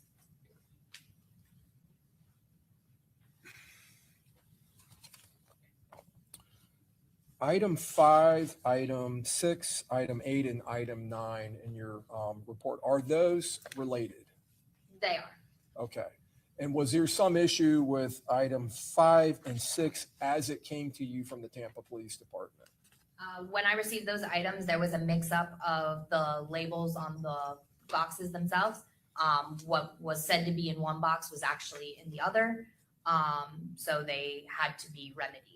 How did you remedy that? So when the error, the mislabeling was found, we contacted the agency in order to return the evidence to them for it to be corrected, and then it was resubmitted with the correct labeling. And when it came back into our laboratory, it was actually given new FDLE item numbers due to the change of the agency item numbers. And during all of that, these items were secured within their packaging that they came in? Yes, after I opened them and noticed the discrepancy, they were resealed to return to the agency for the fix and then resubmitted to the laboratory. Chain of custody was maintained? Yes. Now, so going to your item number 8, how did you describe that? I described item 8 as Black Forge 5.56 NATO caliber semi-automatic rifle, model BF15 with the serial number D0000, that would be 4 zeros, 1, 2, 3. All right. And item number 9. With 8, there was also 2 fired bullets and 2 fired Yes. .223 Remington caliber cartridge cases that were not examined.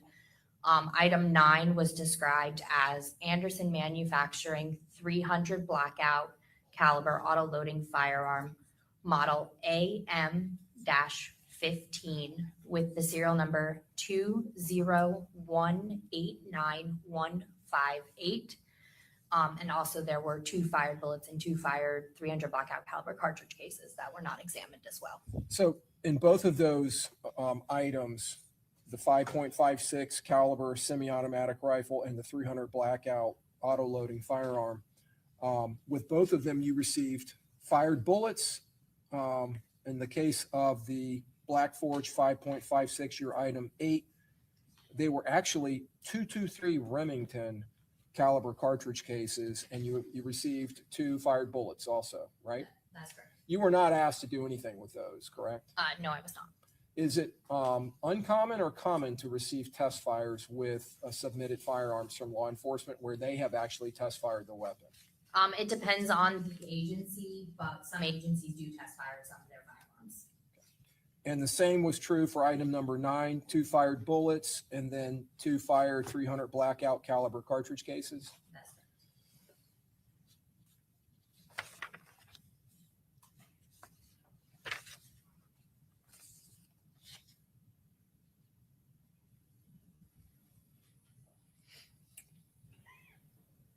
Laura, I think my problem here is we're about to go through all of this, and we know that the rifles, there were no shell casings.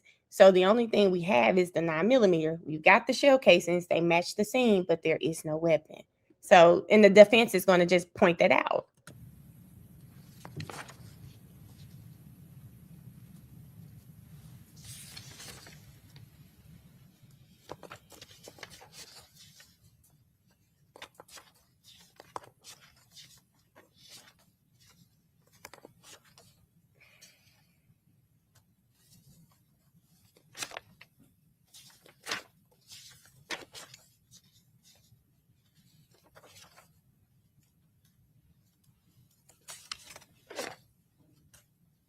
So I want to talk to you first about your item 1 and 4, which is going to be states 33D and 33A. You have described these in your report as item 1, 1 fired bullet jacket, item number 4, 1 fired bullet jacket. That's correct. All right. Did you examine and analyze those items? I did. And did you compare them to each other? I did. What were the results? I determined that the 2 items were inconclusive to each other.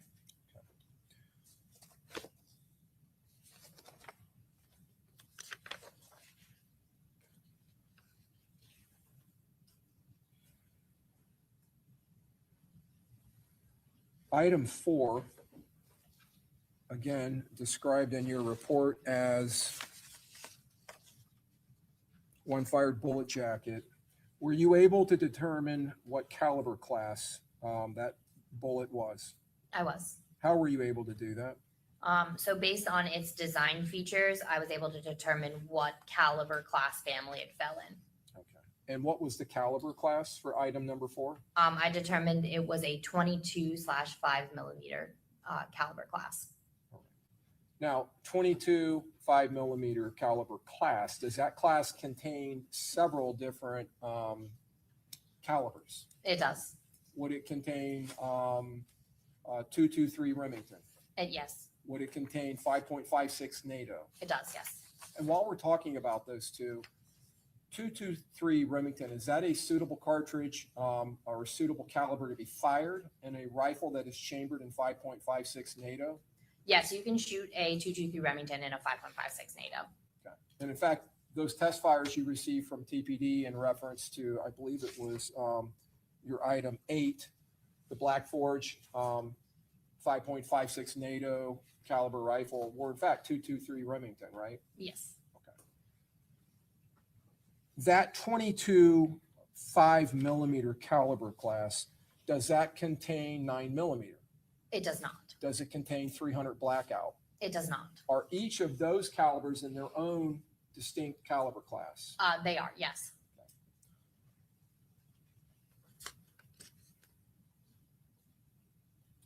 As such, on that caliber class alone, its caliber class of 22 5mm, were you able to eliminate item number 4 as having been fired in the 300 blackout Anderson rifle or firearm, your item 9? Due to being able to determine the caliber of item 4 and determining that it was in that 22/5mm caliber family, a comparison was not done to the 300 blackout firearm because they were different calibers, meaning that was not fired from that firearm. Right, just based on that, then that's a class characteristic. That is, yes. Okay.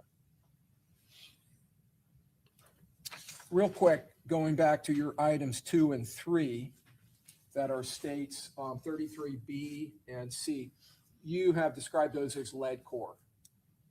Bullet cores, yes. I'm sorry, lead bullet core. All right. And were they of any value for microscopic comparison? No, they were not. Why not? So a bullet core is the inner part of a projectile.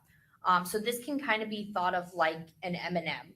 So the core is like the chocolate center of an M&M, and the bullet jacket is like the candy coating. So as a bullet is traveling down the firearm, only that jacket or outer portion comes in contact with the rifling, not the inner portion. So since that core does not come into contact with the part of the firearm where we would get our detail for comparison purposes, it has no value for us for microscopic comparison.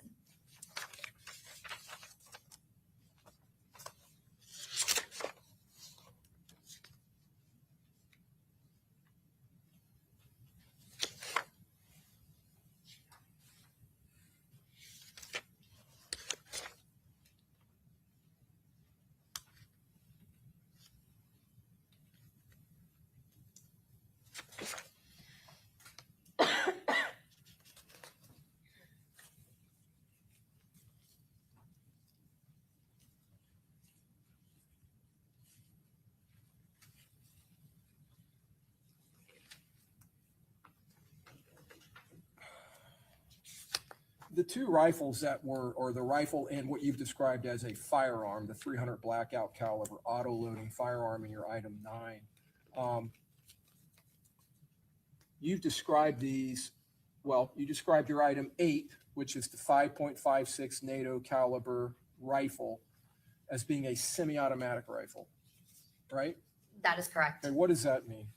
So semi-automatic means that with a single pull of the trigger, one round of ammunition will fire. And during the cycle of fire, so you will load a firearm, a cartridge will enter the chamber, you will pull the trigger, it'll fire. That pressures that I was saying earlier that build up, that send the projectile down, will also send the carrier group rearward.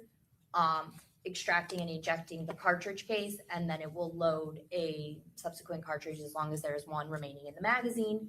And then the trigger would need to be pulled again in order to fire another round. So in that type of firearm, when you pull the trigger, the gun fires. That's correct. To fire it again, do you have to release the trigger so it can reset? Yes, so you would release the trigger and then it would have to be pulled again in order for another round to fire. So each time the gun, to fire it, you have to pull the trigger. That is correct. So this is not a automatic weapon, correct? That is correct.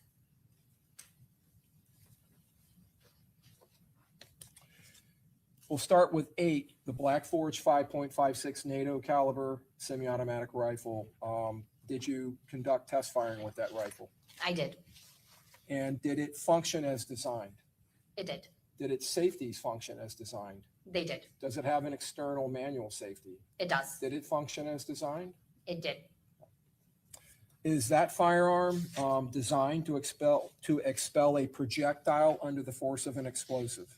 It is, yes.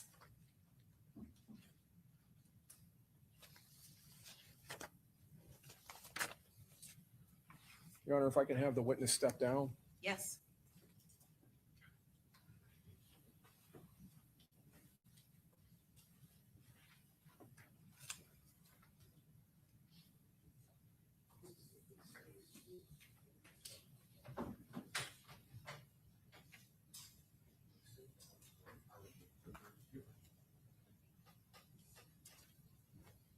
I can have the witness stand in front of the jury box, John. Yes. Mr. You can come over here.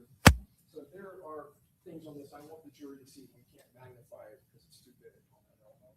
So I'm going to ask you first. I'm just going to ask you to confirm that they was finding that it's safe. It's clear. First of all, maybe it would help if you stood here. I don't want to block this. We talked about the manual safety, so I'm going to have to turn it over to keep it pointing in the safe direction. Or maybe I can just turn it up. Okay. So where is that located on this firearm? So on this firearm, this portion right here is the manual safety. Can you all see that in the back, Your Honor? Can I ask if they can see it? Yep. Okay, everyone can see that. All right. So to fire the weapon, what direction does that have to be in? So in this position, with it pointing upwards and that lever being kind of downwards, that is in the fired position. And are there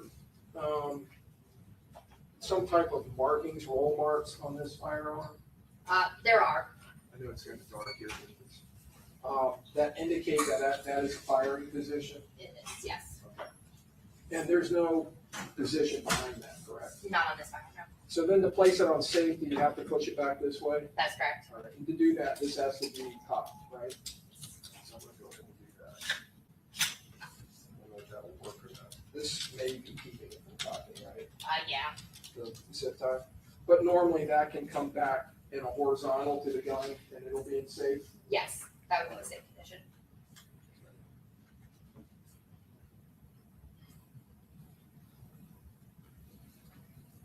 Are you familiar with brass catchers?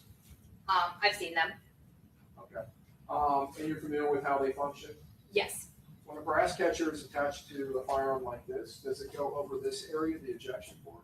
Yes, it'll be housed and like secured to the firearm in this part. So during the cycle of fire, when the cartridge case is being extracted and ejected or kicked out of the firearm, that is in place in order to catch it so it remains in that basket.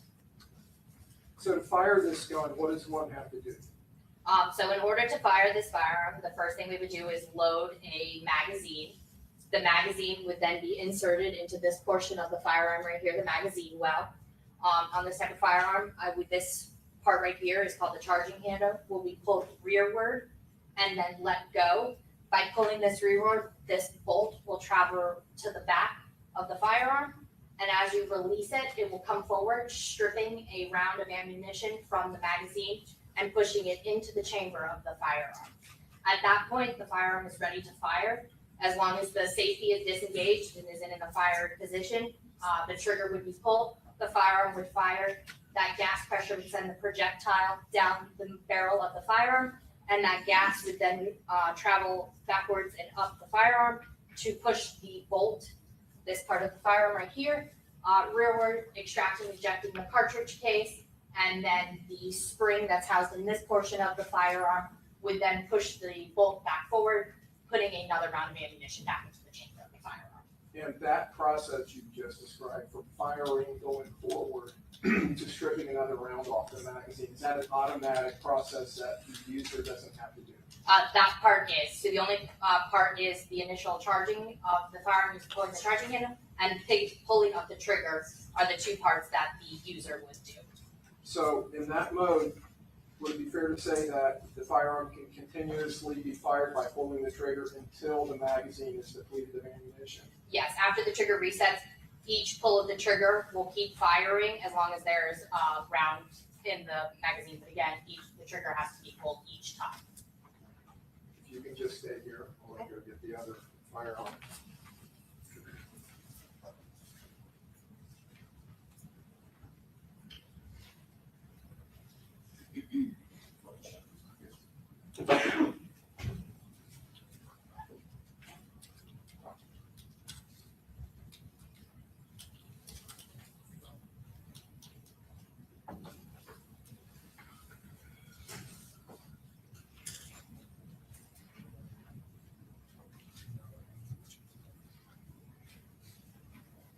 Publishing states 57, and this would be your item 9. Is that correct? That's correct. Okay.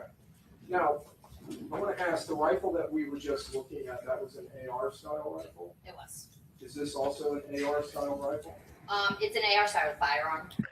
Thank you, Lexi. Thank you, Shay, for the memberships. And Missy, no, they do believe that these are the weapons that were used. But if you remember, all of the ARs, these big rifles, they had the brass catchers on them. So they weren't able to recover any shell casings from the rifles, which they wondered when they looked at the crime scene. They wondered why they couldn't find any. But when they searched Sean's home, they found the brass catchers, which let them know that they used those in the ambush. Firearm, firearm. Does not have a blood stock, correct? Yeah, there's no stock present. But is the loading similar? It is, yes. You have a charging handle here. Yes. You want to check it? I didn't even ask you to make sure it's clear to confirm.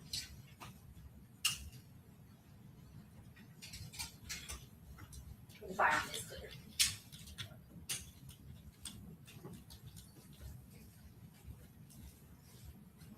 So this firearm, would it be loaded in the same way?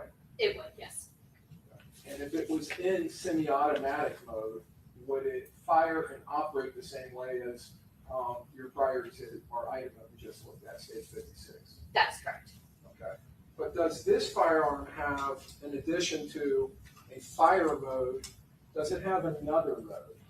This firearm did have an additional location. And that lever can be switched all the way 180 degrees to point backwards? Yeah, so it'll be facing the opposite direction of when it was in a safety mode. Okay. So safe is this direction. This one's actually allowing me to put it on safe, is that right? Yes. Trying to find a good light. Here we go. This is a good light. That's fire. Up. The safety's up. Yes, that would be semi-automatic fire. And then this rifle has a function built in where it can go all the way around 180 degrees. That is correct. Now, what function is that? So on this firearm, I determined that to be a binary trigger function, meaning the difference with this mode of this firearm is that when you pull the trigger, a round of ammunition will fire. But additionally, when you release the trigger, another round would also fire. So for this one, a pull of the trigger would fire one, and the release of the trigger would fire a second round of ammunition. So on the other firearm, the 5.56, this is the 300 blackout, right? That's correct. Okay, caliber. Yes. Chambered gun, correct? All right. On the other gun, you pull the trigger, it goes off, you release it to reset it, but nothing happens until you pull the trigger again. That is correct, yes. But if I understand you correctly, you pull the trigger, gun goes off. When as you're releasing it, it fires a second time. Yes, in this third mode. So in this mode, and that's called binary trigger? Yes. Okay. So that binary trigger mode would allow you basically to get 2 for 1. Every trigger pull, you're getting 2 rounds. Yes, a pull and a release would be 2 Does that, fire rounds. would it be fair to say, well, let me ask you, does that allow for a higher cyclical rate of fire? Generally, yes, than a normal. Was this gun, when you examined this gun, did you test fire it? I did. Did you test fire it in all modes? I did. And did it function as designed? It did. Is it designed to expel a projectile under the force of an explosive? It is. I want to ask you about this item. Is that the brass catcher? It is, yes. Okay. I just saw you kind of flip that up. Is Yes. that right? Yes. Okay. And we can see on this catcher that there are gaps in here, correct? There's a gap, In yes. fact, there's a big gap between here and the gun, correct? There's a gap there, yeah. Okay. And the cartridge cases are being collected into that basket. Yes. Essentially. Is that right? Okay. So the fact that it's able to be pulled up like that, is that to allow the user to dump it? I'm not that familiar, but yes, that's what I believe the purpose is to be able to empty the basket. Have you seen these before in your work? I've seen them 2 or 3 times, not frequently. 2 or 3 times, and how many times have you examined a rifle in an AR-15 rifle? Probably hundreds.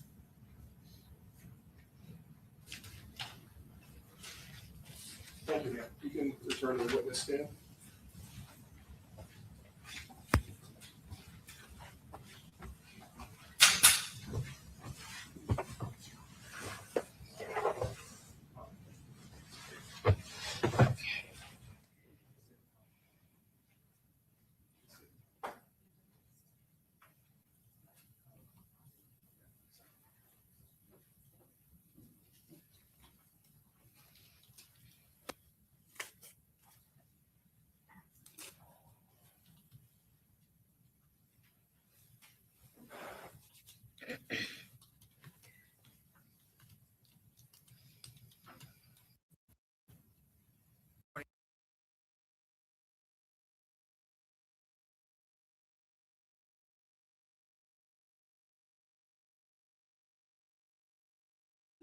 So maybe they're on a break.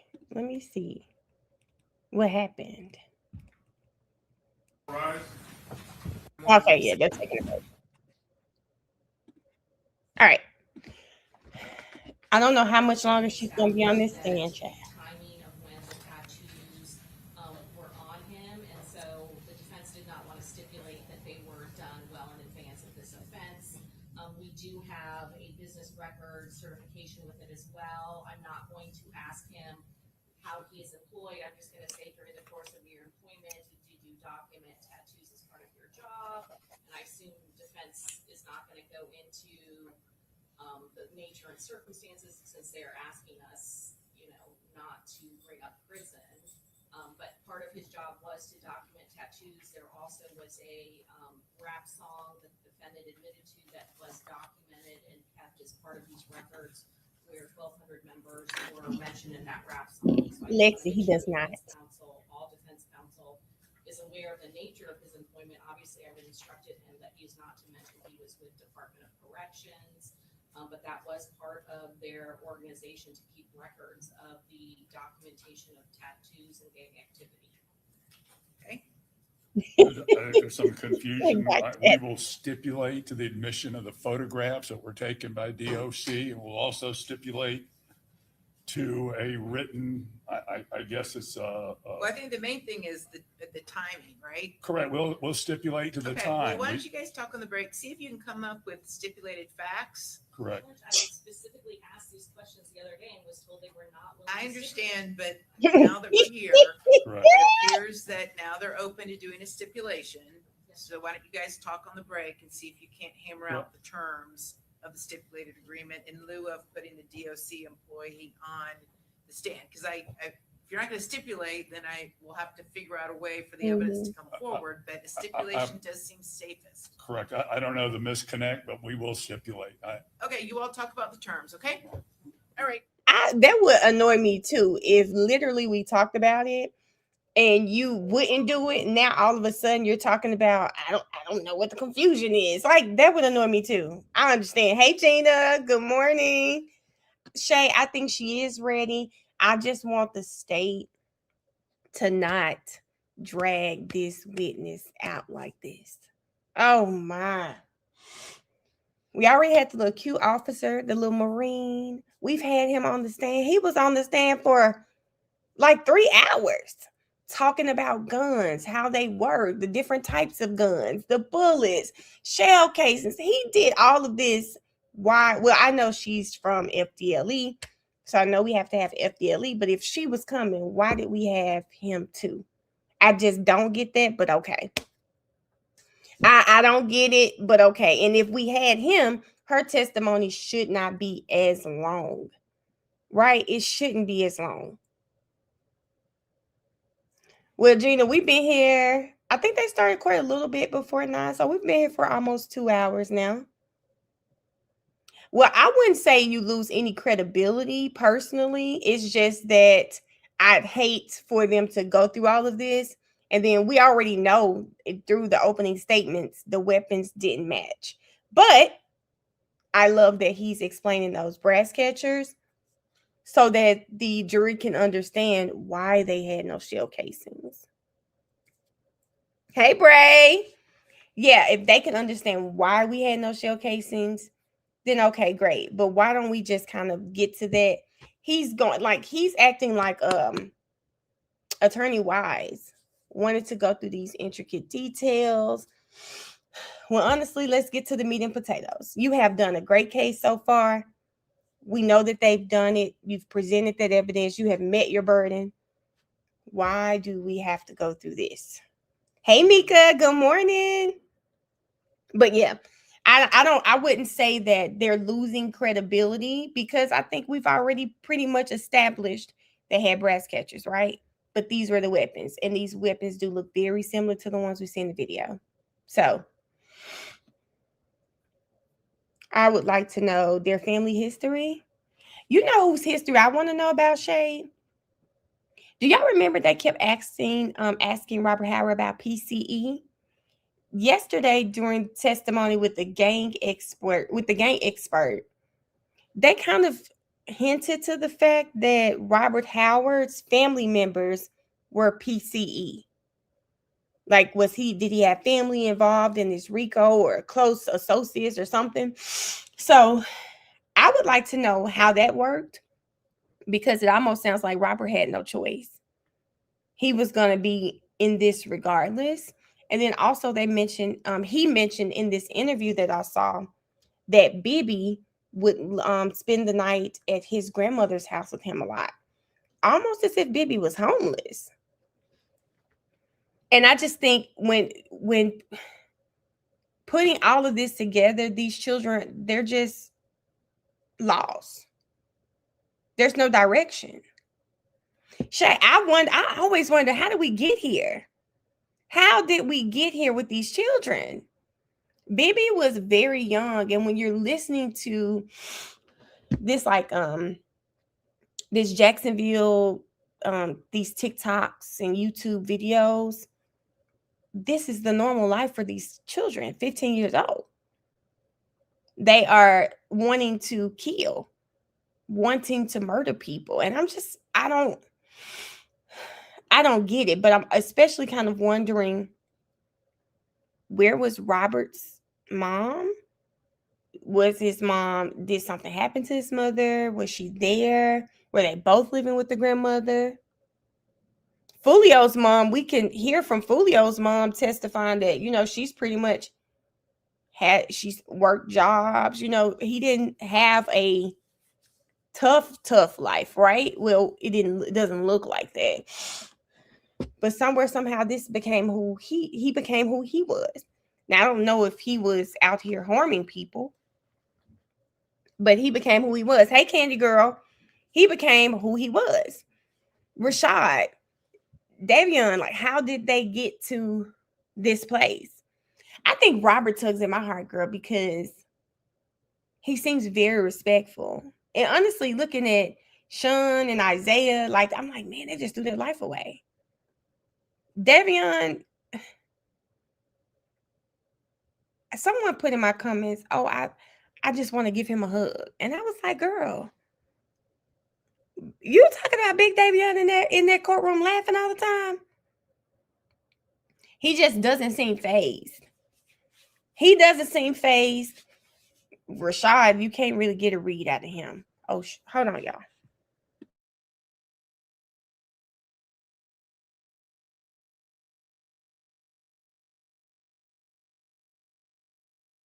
Yeah, I'm sorry. I'm trying to buy some tickets for graduation, and somebody just tried to scam me. You know, they only give graduation tickets to graduates, and so someone they have this like school website the kids are on, and my daughter, she told me about it when she went to Jackson State. So I went and downloaded the app to see if I could find some tickets for graduation because I need 3 tickets. And this person messaged me like, hey, you can have mine, I'm not going. And I was like, okay. But how do you have tickets if you're not a graduate? So I don't know. But I just thought about it, y'all. Maybe somebody gave this person a ticket. I done blocked them. I blocked him. I thought he was trying to scam me. And now I don't even know how to find the person to unblock him. Dang it. Oh my God. Somebody put they $300 short on their rent on these apps. This app, anyway, I'm too old to be on this app. I said all that to say this. I said, Mariah, is this what the kids talk about? No, Alice, they're not graduating. They said they were just going to go to see a few people, but they couldn't get off work. I told Mariah, I said, I don't want to risk it because I'm going to be mad if you scam me. And I'm going to do everything in my... And then they were like anonymous, so I can't see their name. You can have it, baby. You can have it. It's too much on that app. I told Mariah, I said, oh my God, is this what your app looks like? Because if so, what's going on? But they're like, I mean, I'm sure these are people 10, 15 years younger than me on these apps. So who knows? I'm like, where are all of the 40 and up on the app? We go to school too. Anonymous is a red flag. I said I'm gonna have to let that go. But I have got to find 3. I've got to find 3 tickets to get in this graduation tomorrow, because we were supposed to get 10. They only gave us 7, and they acted like it was a problem in the system, and then the rest of our tickets will come. That didn't happen. So now I'm 3 tickets short, and I need to get 3 tickets. Like my sister's coming from out of town, everything. But anyway, back to the case, because graduation is gonna drive me crazy. I don't have a cake. I did order decor. I did that yesterday. My school has a student Facebook group, Destiny. I didn't think about that. Girl, let me find that. Dang, you are smart. I didn't think about that.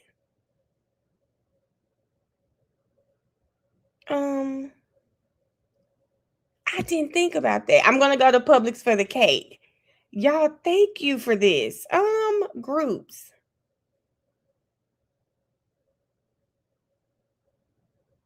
Let me join. I'm just gonna join all the student groups.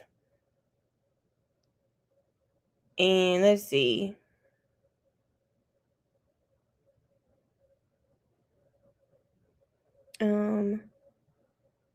Okay. Y'all, hold up. She just helped me out because I really need to find some tickets. I only need 3, and I'm willing to pay for them. I'm going to listen, Gary. I'm just going to go to Publix. I'm going to get a cake from Publix. I did order food because it's so close to Cinco de Mayo. We were just going to do a taco bar. I wanted to do something simple. I didn't really want to be going to a restaurant. Because I'm going to Rolling Loud on Friday. So I just wanted something small, intimate, my friends and family. And remember, I didn't send out my invites. So yeah. I don't know if I can't remember the nothing but cake. Oh. Okay, let me see. I think I've joined the group.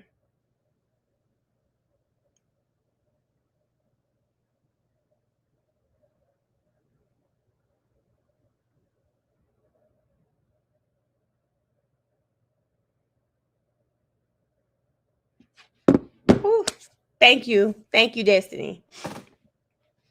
Now let me find these other groups as well. I'm just gonna join all the groups.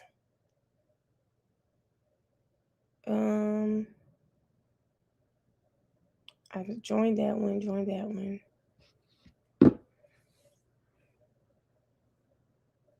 Oh, Missy, let me try that. It doesn't have to be too much. Thank y'all. This is why I love y'all.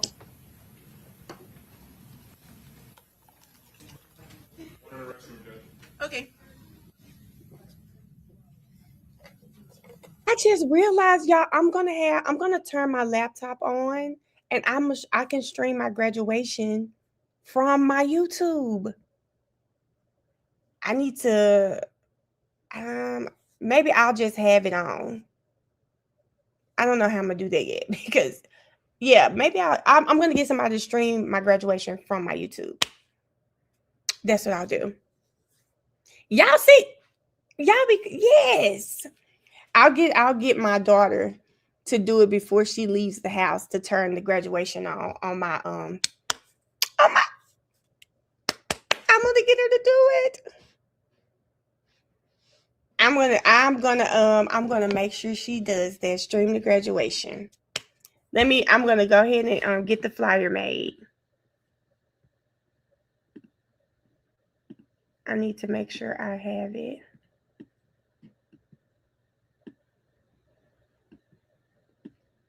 Where is it?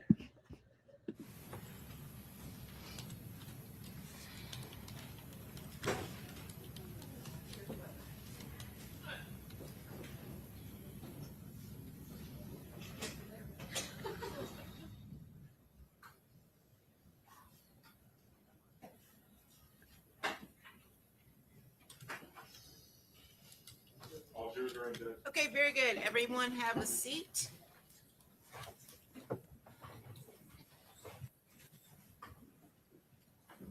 And you may continue, Mr. Harmon. He needs to hurry up. Ms. Drew, staying with this report that we were talking about earlier before we took the break, 7688, your FDLE partial number, and your January 9th report. Going back to items 1 and 4, which would be states 33A and 33D, you determined the caliber class of item 4. That is correct. And you said it was a 22 5mm caliber class, which includes 5.56 NATO, correct? It does, yes. All right. And did you compare that projectile, since it's the same caliber class as item number 8, the Black Forge 5.56 NATO caliber rifle that we were looking at? Did you compare that to that rifle to see if it may have been fired from that rifle? I did do that comparison, yes. What were the results of that? I determined that it was inconclusive to the rifle, the item 8 rifle.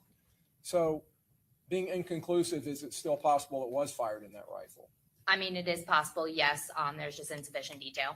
Okay. So there's nothing to say it wasn't. That's correct. And item 1, which was also in your report described as a fired bullet jacket, was there enough material and enough left in that item for you to determine its caliber class? I could not determine the caliber class of the item 1 fired bullet jacket. But there were class characteristics that allowed you to eliminate that as having been fired in the 300 blackout, your item number 9? That is correct, yes. And did you compare item number 1 to the fired bullet? Make sure I'm describing it correctly. Yes, the fired bullet jacket in item number 1. Did you compare that to item number 8, the Black Forge 5.56 NATO caliber rifle that we looked at earlier? Yes, I did compare item 1 to the item 8 rifle. What was the result of that comparison? That comparison was also inconclusive. All right. So asking you the same question, is there anything to say it wasn't fired in that firearm? No, again, there was insufficient detail to determine any conclusion besides inconclusive. So it could have been fired in that firearm, That is a possibility. but definitely not in the 300 blackout. That is correct. It was eliminated to that firearm. How was it eliminated? You said it was on class characteristics? Yes. What were the class characteristics that allowed you to eliminate it? I'm going to refer to my notes real quick. And the reason I'm asking is I know you were unable to determine its caliber class. So for the elimination of the class difference between the item 1 to the item 9, the 300 blackout firearm, was a difference in the groove width. So I was able to have present enough of the bearing surface to measure the groove of item 1 and the grooves of the firearm, and they were different widths. And the grooves, meaning the grooves of the rifling? That is correct. And just publishing item 33D, which is your item, well, let me go back to item 1 because that's what you were just describing. This is states 33A, just so the jury understands where this fragment was recovered from. Oh yeah, according to the packaging from the left perial cavity. And then your item number 4. According to the packaging, jacket from right chest.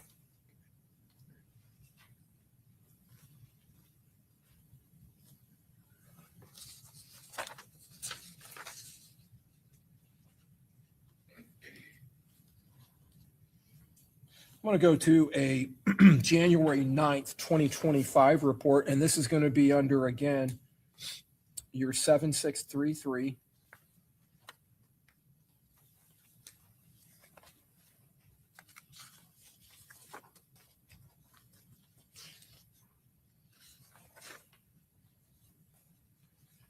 This is in reference to victim Charles Jones. And an offensive assault in Duval County. You said 7633? Yes. So distinguishing it from your 7688, which was submitted by TPD, by the Tampa Police Department, this is 7633. In this case, the submitting agency is the Jacksonville Sheriff's Office. That is correct. And the submitting officer is a C. Drabeck, Detective Drabeck. Yes. And that's in reference to victim Charles Jones and an offense of assault. Yes, that is what I have. This was submitted to your agency on December 19th of 24. Is that correct? That is correct. And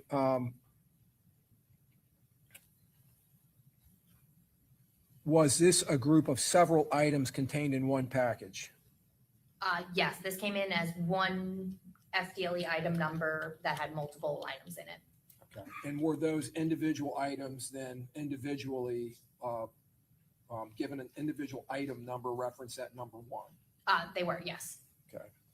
And I believe you had 1.1 through 1.5, 1.8, 1.10 through 1.16, and then items 1.6, 1.7, and 1.9. That is correct. Now, the first set of items that I read off, 1.1 through 1.5, 1.8, 1.10 through 1.16, did that consist of 13 fired 5.56 NATO caliber cartridge cases? Yes. And then the second group, 1.6, 1.7, and 1.9, were those consisting of 3 fired 223 Remington caliber cartridge cases? Yes. Looking at these, did you conduct microscopic screening and grouping?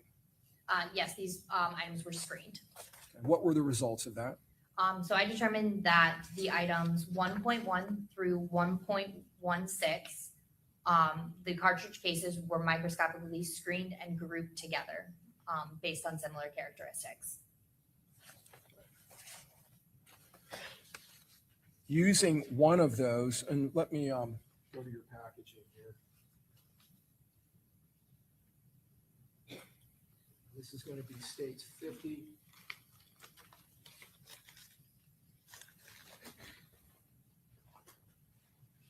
Does that label appear to you to be associated to this report? It does, yes. has the 7633 FDLE number on the top, Yes, your item number 1, yes, submitting agency, that's correct. and item 1-4 is the department's item number, their item number. Is that correct? That is correct. And do you see your writing underneath there? I do.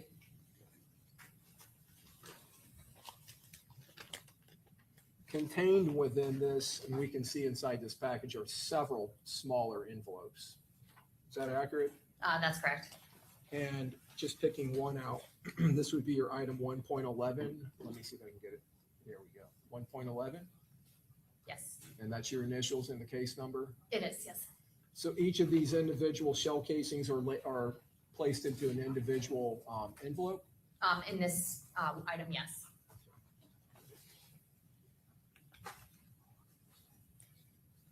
Now, you indicated that you were able to, by screening, you were able to group them in some way. That's correct. How did you group them? So I will first look at the class characteristics, determine if those are similar, and then I will put them on what's called a comparison microscope. Basically, it's two microscopes connected by an ocular bridge, meaning that I can see both items at the same time under the same magnification. So I'll put those items on my scope. I'll look for those class characteristics. If they're similar, I will look for some similarities and no significant differences.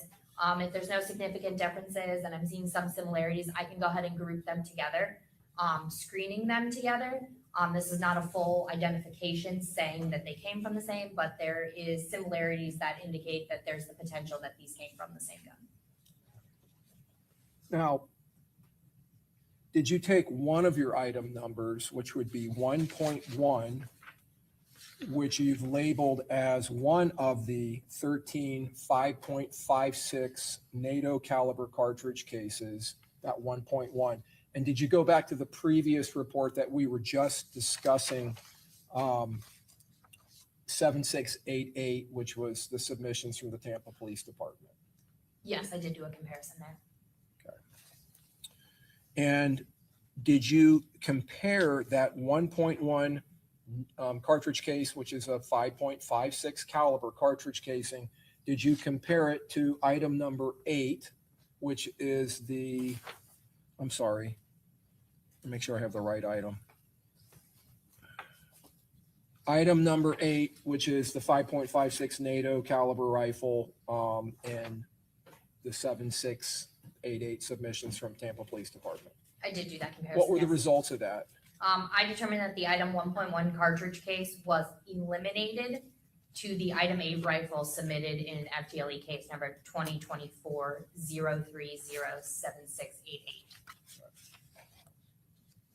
Now, going back to your screening and grouping of these shell casings, did you find that they had similar class and individual characteristics? I did, yes. Did you come to any conclusions or opinions based on that? I determined that they were all screened together, so they were all grouped together because I saw some of these similarities. And that's as far as that comparison between those cartridge cases went.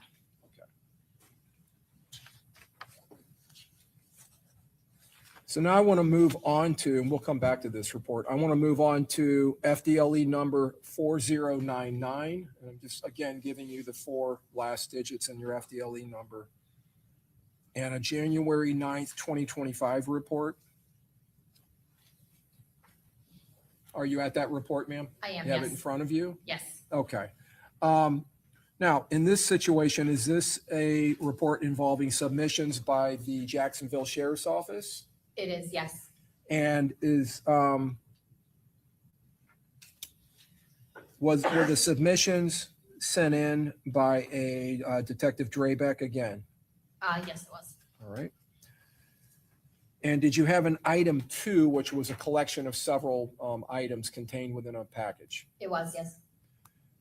And did that packaging, item number 2, did it contain 5 fired .223 Remington caliber cartridge cases Yes, and 4 fired 5.56 NATO caliber cartridge cases? that is correct.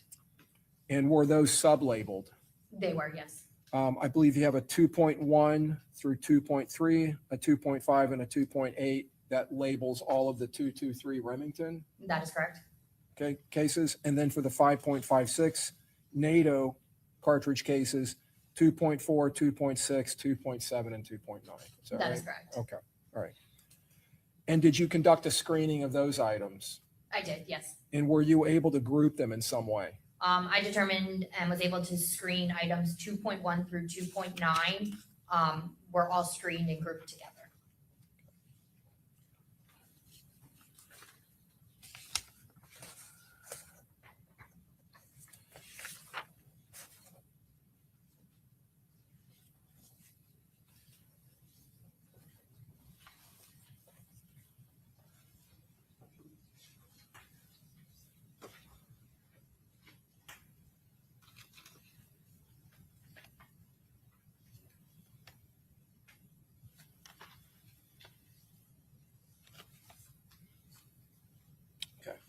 Publishing states 49, 1 through 9.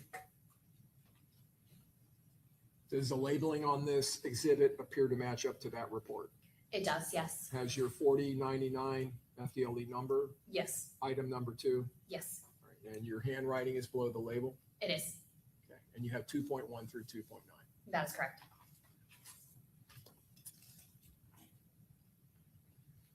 And on the agency label, can you read that for me where it says DSC description?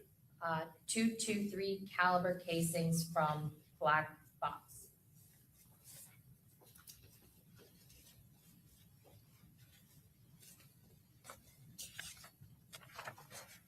Out of this submission, did you take one of those cartridge cases, item 2.9, which would be out of the 5.56 NATO caliber cartridge cases? Is that right? That is correct.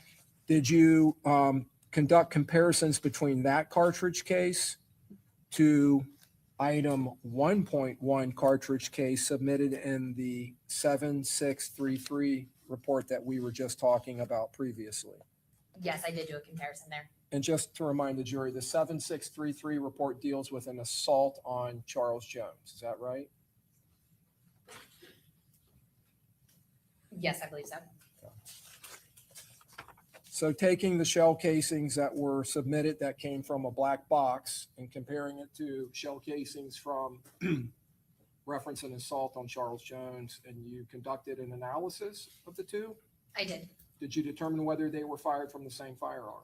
I did. And what were your determinations? I determined that the item 2.9 cartridge case, that's the one from 4099, was identified to the item 1.1 cartridge case submitted in FDLE case number 2024-040-7633. Okay, and that would be Jacksonville Sheriff's Office case number 23-060-808. So this is her confirming those bullets that they found in Sean Gathright's car when he was pulled over. They matched the crime scene from Foolio. So at least we got that match there, but we knew this. 3. That's correct. All right. So by identifying them, can you say in that identification that they were fired from the same firearm? Yes. Why would you still have them? Maybe he forgot.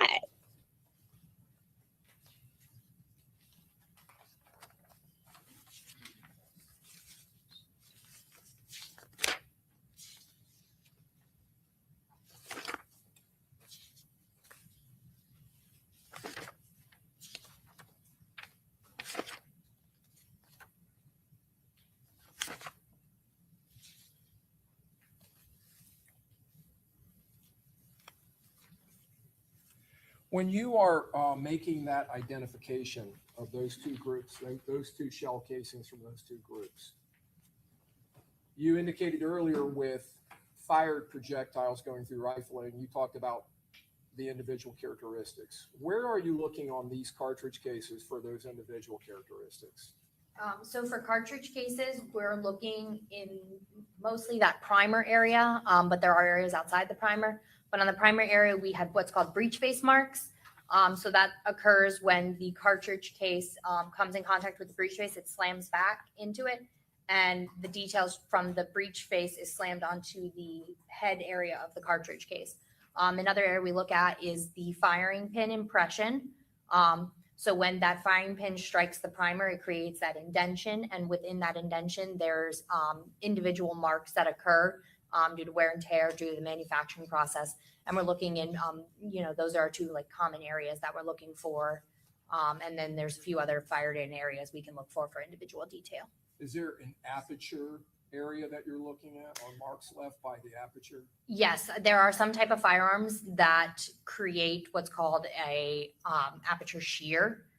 And that mark occurs when the firing pin strikes the primer, that material has to go somewhere. So in some instances that material is displaced back into the aperture, which is the hole on the breech face that the firing pin will protrude from. And in some instances, the barrel will drop, and that bottom edge of that hole, it's a point like this, where the two tools create this mark. And as the barrel is dropping, that area is slicing or scraping that displaced material, creating a shear mark. So that's striated detail that we potentially can use for individual detail to identify a specific firearm or not. So when you're comparing and identifying two shell casings that's coming from the same firearm, it's not simply just the firing pin mark, correct? That's correct. We will look at all areas of the fired component, the cartridge case or bullet, and look for similarities. We only need to ID on one when there's sufficient agreement or, enough individual characteristics there for us to determine whether or not they were fired from that specific firearm or the same firearm. But we do, general practice, look at all of the areas to make sure there's nothing out of the ordinary that would give us pause to question what we're looking at. You said earlier when you were describing an inconclusive or even an inconclusive positive that you don't have enough individual characteristics or markings to allow an identification. That is correct. But in identification, you do have ample individual characteristics. Is that correct? Yes, an identification means there was enough agreement present to allow us to come to the conclusion of an identification. The process that you followed in identifying these rifle shell casings, from the assault on Charles Jones to ones that came from this black box, did you follow a similar process when you identified in your earlier findings, when you told us you identified your item number 7, which was a shell casing with the MXT impressions on the head casing that the Tampa Police Department submitted to you, when you compared that and identified that to the 2 shell casings submitted by the Jacksonville Sheriff's Office, the 2 9mm shell casings? Yes, I followed the same process for comparisons. And in that instance, you did have aperture shear that you were looking at? For the 9mm, yes, I did.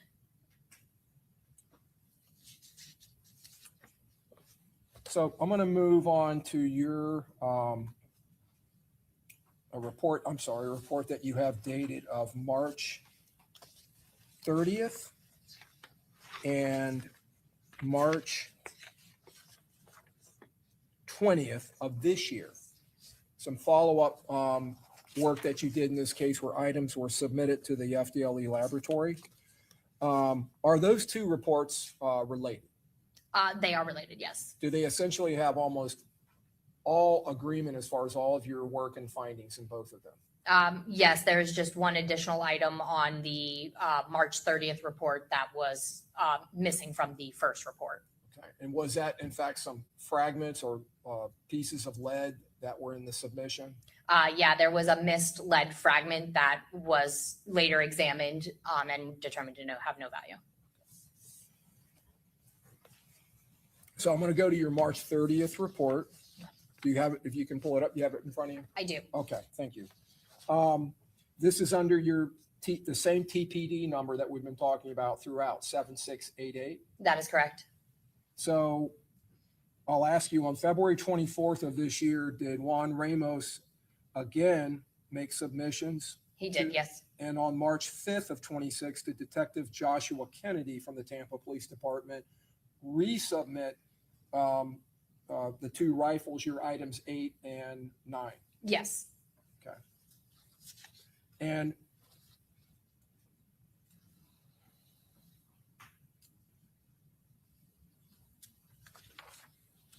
I want to go to your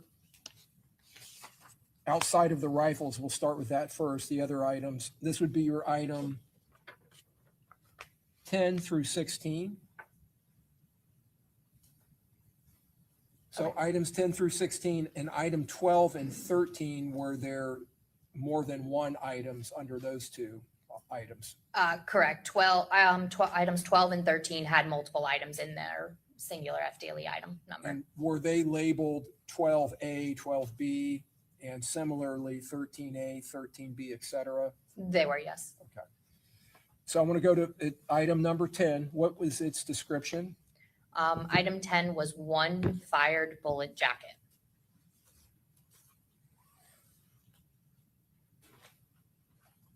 Your Honor, the state would tender State's Exhibit 142A through G for admission. 142A through G. Yes, Your Honor. Any objection, Mr. Gonzalez? No objection, Your Honor.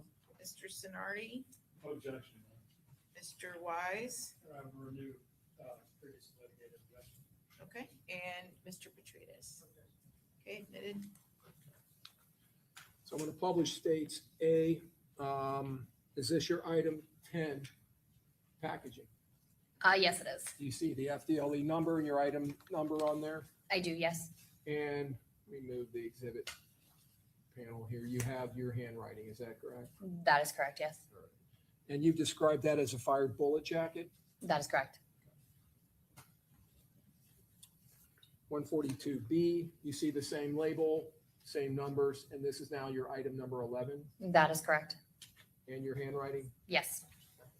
And how was item 11 labeled? Item 11 was one fired bullet jacket. Let me go back real quick because I don't want to have to republish. In States 142A, your item 10, is there an evidence marker description? Yes, that says EM number 23. Okay, and it's described as jacketing. Yes.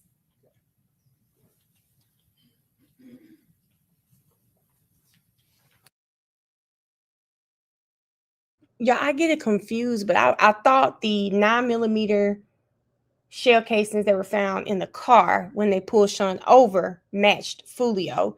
The 9mm bullets, excuse me, that were found in Sean's mom's safe in the brass catcher matched the crime scene. But I don't think they have a gun for either of those incidents, though. They don't have a 9mm at all, but they know there was one because Rashad was holding it. And back to 142B, same thing, is now, is it Yes, related Summer. to evidence marker 25 in the description? That is yes. I don't like that either, Lexi. And States 142C, is this your item 12? And you see your handwriting. Kathy, I don't know what trial you're watching. There's no way you can forget about anyone in this case. It's so much evidence. I'm definitely not saying who Isaiah is because Isaiah was driving the cruise. Isaiah is the one who was communicating with Sean, communicating with the other car. I just don't think there's a way. When you look at the totality of the plan, we know the three shooters were in the car together. We know Isaiah and Alicia, they were the lookouts. So I'm not forgetting about him. And plus, they've had so much evidence about him, his tattoos, his I mean, he's the one who posted the post. He knows about real confirmed kills. You can't forget about that one. Confirmed kills? What? If I can move this. No, yes. we're forgetting him. Okay. And Who's is driving the this cruise? related to a described item at evidence marker number 29? Yes, it is. States 142D, is this your item 13? Yes, Do you see your handwriting? I do. And is this a described piece of evidence from evidence marker number 30? It is, yes. You're right, Jazz. Now it worked for Quay because who is that back there? It worked for Quay. States 142E, your item 14, Yes. And your handwriting? Yes, And up here under description, evidence marker 31 projectile. that's correct. States 142F, your item 15, is that correct? That is correct. And your handwriting? That's correct. All right. And Mhm, this is same issue. described, and this is at evidence marker 35 fragments. Yes, And these white labels were attached by the submitting agency. that's correct. Those are agency labels. And that's Oh my police God. department, obviously. Yes, States 142G, your item 16, yes, and your handwriting is below it. yes. And it's described as evidence marker number 36, jacketing. That's correct. jacketings. Okay, great.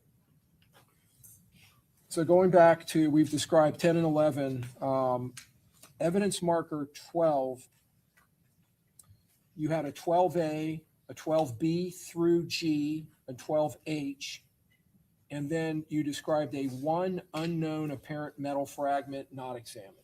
That's correct. Okay. At 12A, you're describing the item as one fired bullet. That is correct. And then at B through G, 6 fired bullet jacket fragments. That's correct. And item 12H, 6 apparent lead fragments. That is correct.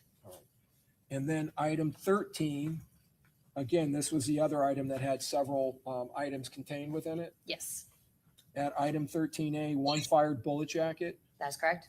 Items 13B and 13C, 2 fired bullet jacket fragments. That is correct. 13D, 1 apparent lead fragment. Yes, And then 13E in bold, 1 apparent lead fragment.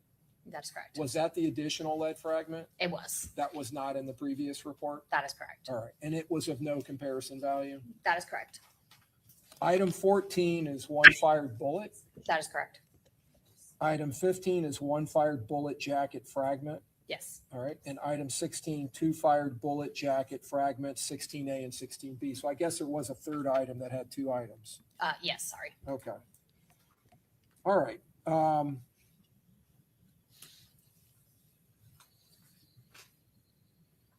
So all of those items that were of comparison value, that Okay. you were able to find either something that had been imparted onto them where they had contact with rifling, all of those items, and I'm going to read them to you, 10, 11, 12A through 12F, 13A through 13C, 14, 15, your item 16A and your item 16B.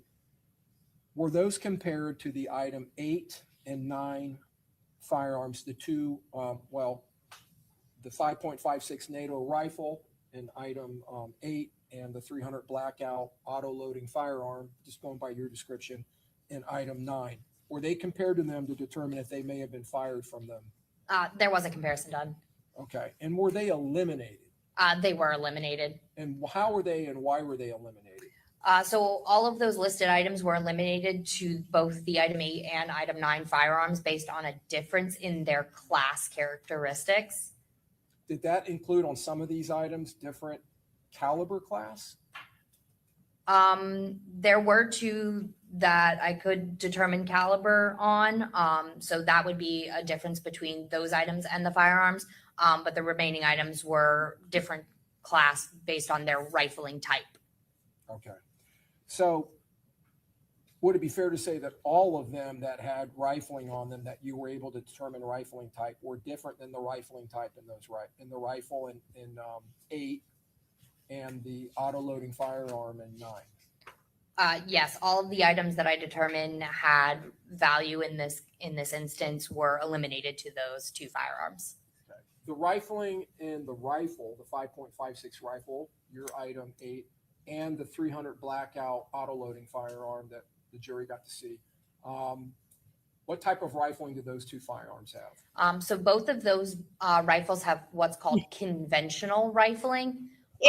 It's sharper, kind of more step-like. So the rifling kind of goes like step like this a little bit. And the imparted rifling on the items that you described that had rifling on them, was it a different type of rifling? Yes. So for The listed items that council mentioned, 10, 11, 12A through 12F, 13A through 13C, 14, 15, 16A, and 16B had what's called polygonal rifling with rails, which is a different type of rifling. It's a little bit more wavy with rails cut into them as well. And then the item 12G fragment was only determined to be polygonally rifled, so that more kind of wavy rifling versus the conventional with the two firearms. And on that class characteristic alone, they would be eliminated as being fired in those two guns under your item 8 and 9. That is correct, yes. All right. So I want to talk about the two projectiles that were submitted this year, 12A and 14, where you were able to determine caliber class. All right. So 12A you described as one fired bullet, and 14 is described as one fired bullet. Yes, With that's both of those items, when you examined them, you were able to determine their caliber class? I was, yes. What is their caliber class? I determined that both of those items were 38 caliber class. Okay. And would that caliber class include 5.56 NATO caliber? It would not. Would it include 300 blackout? It would not. So both of those calibers of your 8 and 9 items, states 56 and 57, they are different caliber classes. That is correct, yes. So let's talk about calibers that fall within this caliber class of these two items, this 38 caliber class, okay? Would 9mm fall in that class? It does, yes. Would 380 auto fall in that class? 380, yes. 357 Magnum, Yes, 38 special. that is correct. So if we go back to the item 7, the shell casing from the Tampa Police Department in this case, that had the MXT on it, that's a 9mm caliber shell casing, correct? That is correct. Would that have been a round that would have fit in caliber into that caliber class? That caliber class is generally loaded in 9mm Luger caliber cartridge cases. Lexi, you know, guns. Other than 12G that you mentioned earlier, you indicate in here 12A that you noted displays rifling characteristics similar to firearms by Glock. That's correct. All right. Were there other items that also shared rifling characteristics similar to firearms by Glock? So yeah, based on my results, I ran what's called a general rifling characteristics search only on the one item due to I was able to determine caliber class and more characteristics of that one item. But due to the remaining items in that grouping having the polygonal with rails type of rifling, that is generally consistent with Glock style firearms as well.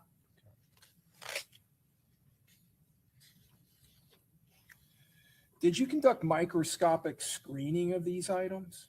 I did. And you grouped them on similar class characteristics? I did. Was the polygonal rifling one of them? It was, yes.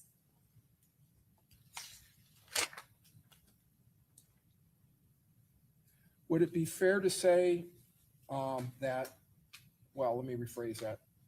Glock firearms generally have polygonal rifling. Yes.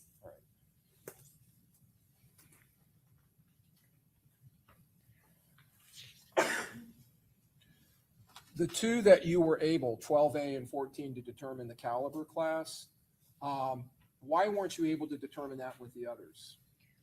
Due to the remaining items being fragments, I did not have enough characteristics or a diameter of the item to be able to determine a caliber class.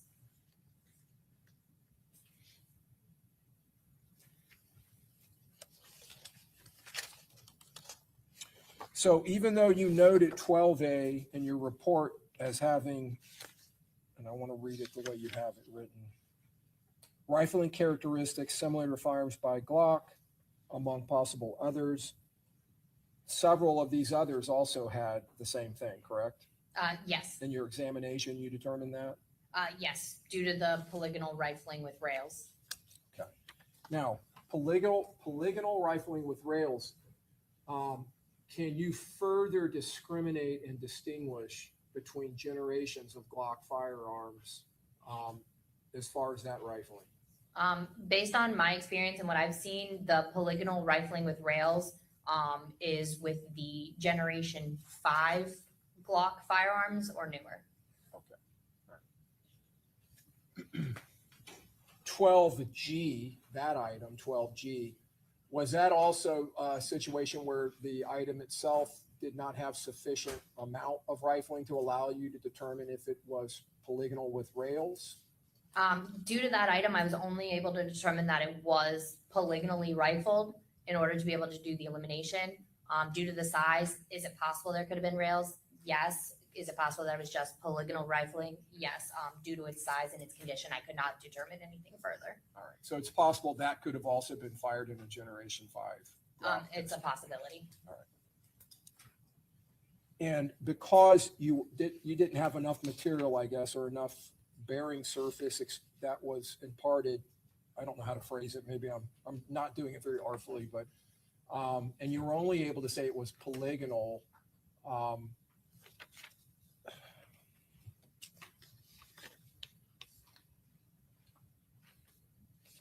When you gave your description in your report as to similar firearms that displayed that, you gave Glock, and then you added Heckler and Koch.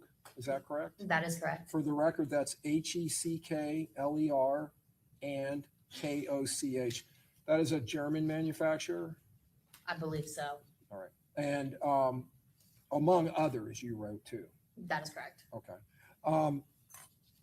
And making that determination about what firearms possess that type of rifling characteristics, do you consult a known database that is utilized in the field of firearms analysis? Yes, we use what's called a general rifling characteristics database. It is maintained by the Association of Firearms and Tool Marks Examiners, which is an international organization of firearms examiners. It's maintained there, and we can enter the different class characteristics. So for example, if it is a 38 caliber class with polygonal rifling, we can go ahead and enter those characteristics in, and it'll generate a list of makes and models of firearms that potentially have that same characteristic of 38 caliber class with polygonal rifling. And that's a database that was created by the FBI? Initially, yes. Okay. And now maintained by AFTE? Yes, that is correct. Okay. Is that something that is generally accepted as a common practice in the field of firearms analysis, using that database? Yes. Do you regularly use it? If I have a bullet comparison or a bullet without a firearm, yes, I will use it for purposes of generating lists of firearms. Is access to it restricted to law enforcement and AFTE members? You have to be a member of AFTE to be able to use it.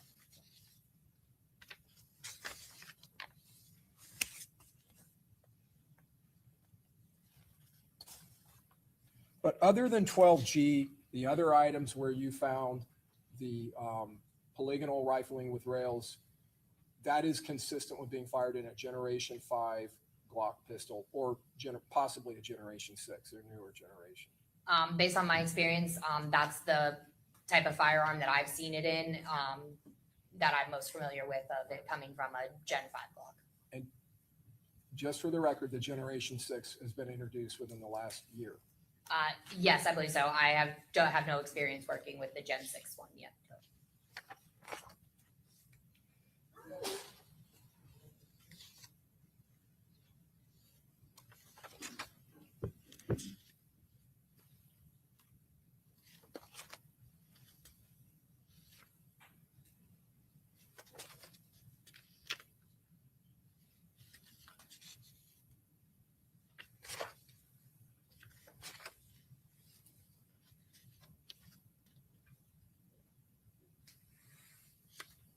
So I just want to make sure we're clear. So the items that you found polygonal rifling with rails would include 10, 11, 12B, 12C, 12D, 12E, 12F, 13A, 13B, 13C, 14, 15, 16A, and 16B, In addition to 12A as well. and 12A. Thank you. Pass the witness. Pass the witness. And your item 13D and 13E and 12H, you described those as lead fragments?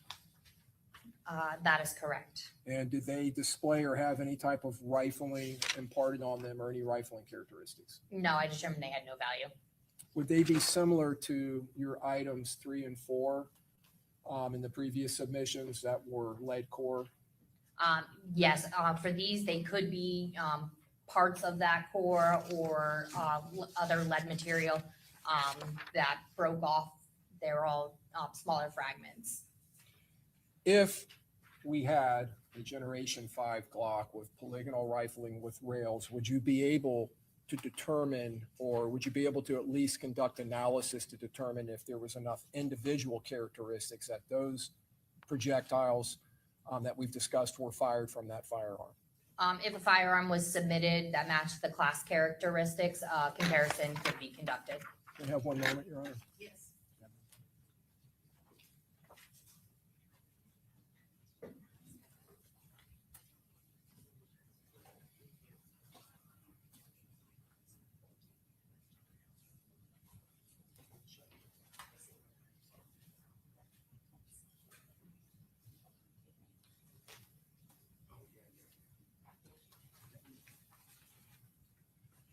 Ms. True, same would hold true for any 9mm projectile, specifically one that may have been found in the hood area of the vehicle that our victim was in, that was intact with rifling on it, that was a 9mm projectile.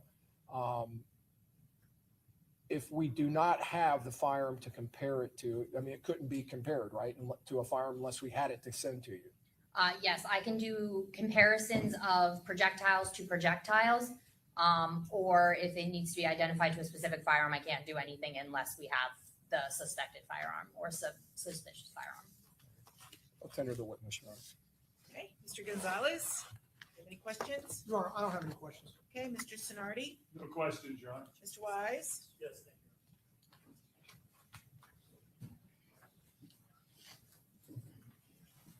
Morning, Mr. Good morning.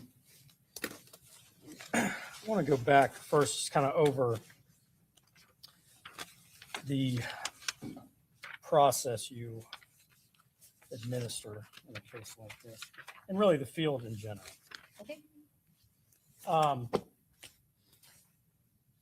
When you're analyzing casings, projectiles, you're looking first at class characteristics, right? That's correct. And I think we covered some of this. Those are what you call the predetermined features, right? That's correct. That can be the lands and grooves, the caliber, the direction of the twist, things like that. Yes, sir. And that's a relatively objective comparison, right? It is. Where you take measurements, you have a standard to go by when you're determining class characteristics, right? Yes. When you move on to the individual comparison, where you're trying to identify not just a type of firearm, but a specific firearm, that becomes a subjective analysis, right? It tends to lean more subjective, yes. And in that situation, you're looking for basically significant agreement of individual characteristics. Is that fair to say? That's correct. And within the field, when you're looking at the individual characteristics like that, there's really no set threshold for qualifying something as being in significant agreement with something else.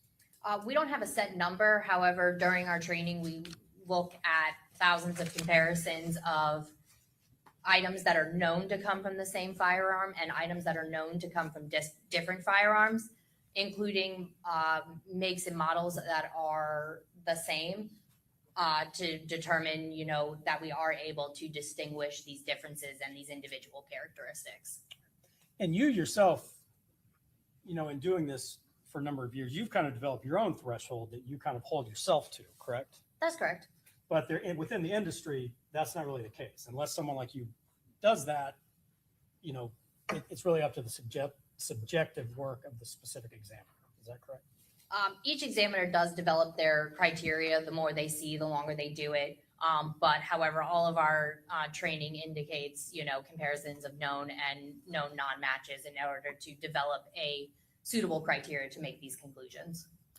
And with regards to the individual comparisons, there's really no scientific process for determining whether two things are in significant agreement.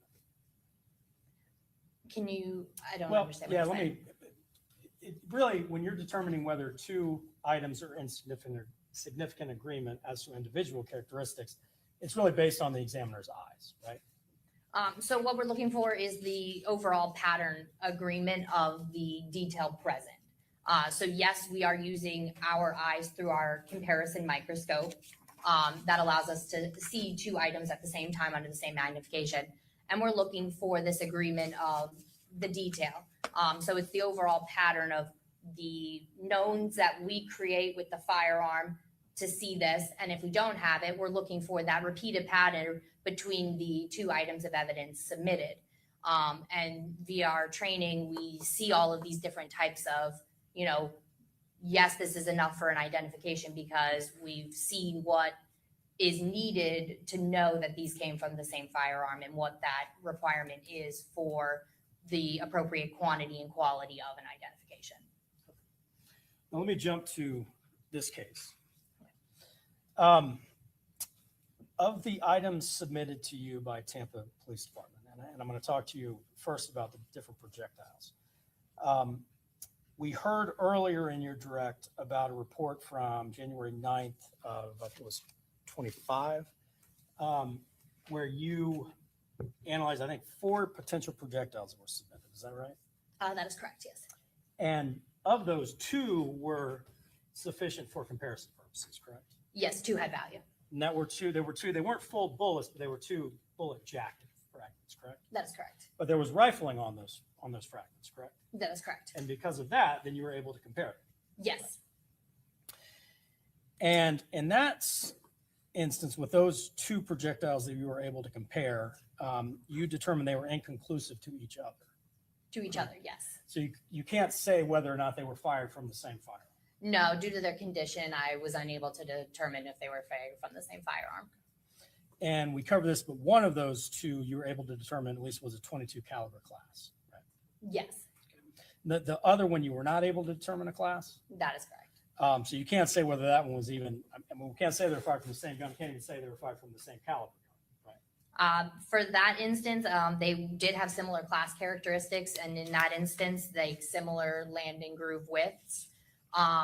However, I could not determine a caliber for I believe the item 1 due to its condition. And just so we're clear, and it probably is, but you discussed earlier that when you received the 2 rifles, they came with test fires. Right? That, yes. But we're talking about these projectiles you're comparing. Those weren't the test fires, right? No, these were the submitted evidence, and for the purposes of comparison to the firearms that I received, I generated my own test fires. Gotcha. And that's standard, right? Yes. Now, jumping ahead to the more recent report from, not last month anymore, but from March. In that instance, there were quite a few projectiles you were able to test, correct? Yes. And that included two basically intact bullets, 2 complete bullets, right? Yes. They had some damage on them, but you were able to, they weren't fragments, they were actual bullets. Correct. Yes. And then you had 3 fired bullet jackets, correct? And when I say 3, I mean 3 that you were able to compare. Yes, I think there were 3 more intact fire bullet jackets. I believe the rest of them were fragments. Okay. And yeah, and there were, I think, 11 total fragments that actually had rifling as well that you were able to compare, correct? I'd have to count, but that sounds right. If you wouldn't mind counting. Yeah.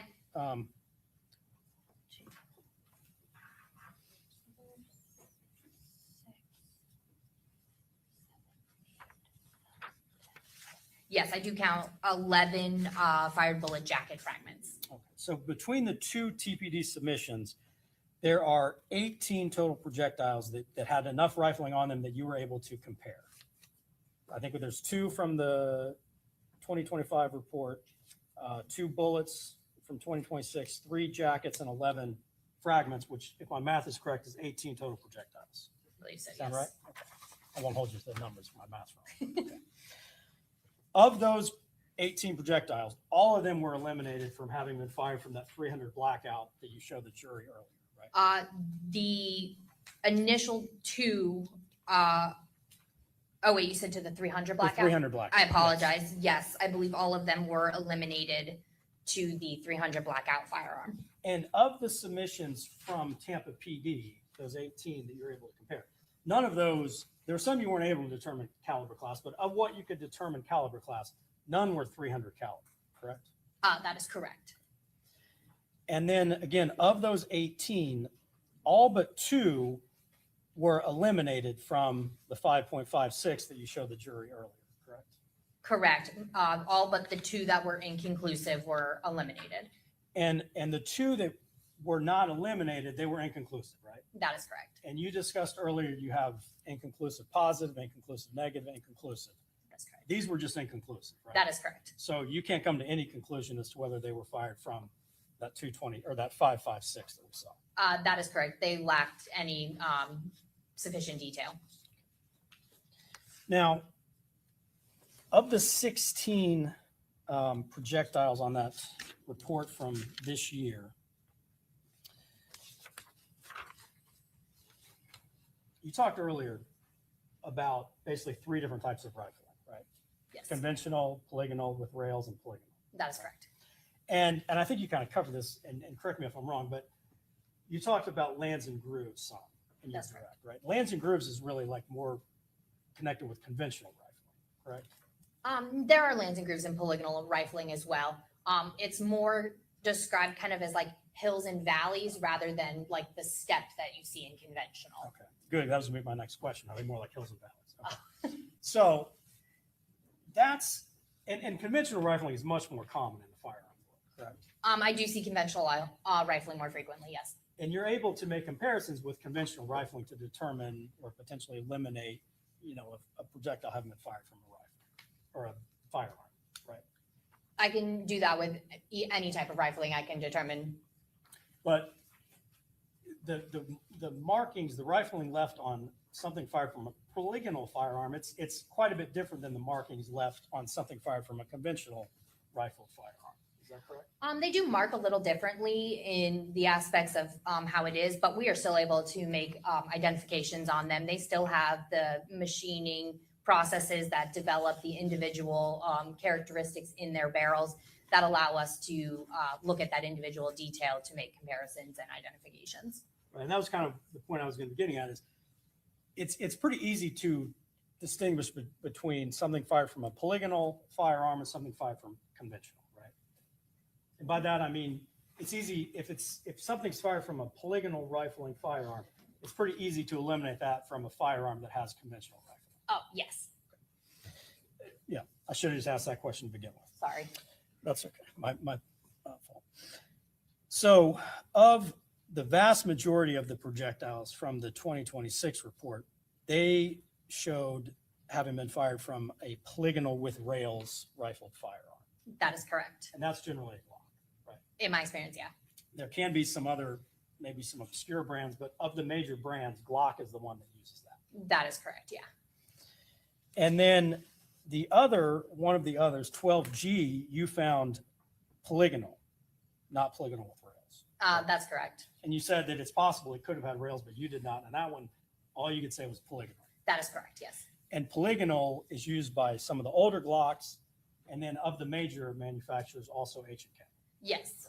And there, again, could be some smaller manufacturers that use it, but generally, when you see polygonal, it's an older Glock or an H&K. That's generally what we see it in, yes. The 2 rifles that you showed the jury earlier, no question they have conventional rifle, right? Yes.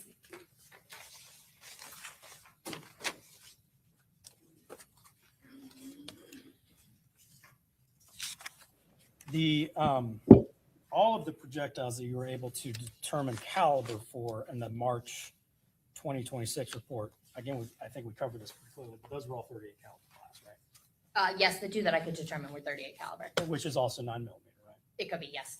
There's no way that either one of those rifles could fire .38 caliber class projectile, right? No, 38 caliber. So we know that Sean's attorney, is going to like stay here, that they don't have projectiles from the rifles. So what he's trying to get at, hey, the shell casings you do have, they didn't come from those rifles, right? Because remember, those rifles were used, but we know they had brass catchers on them. Class would not be able to be fired in those. Now, let me then talk about the casing comparisons that you conducted. So the two reports that we heard about from Jacksonville submissions, and that was like 9 casings that were submitted by Jacksonville. Were you told where those originated from?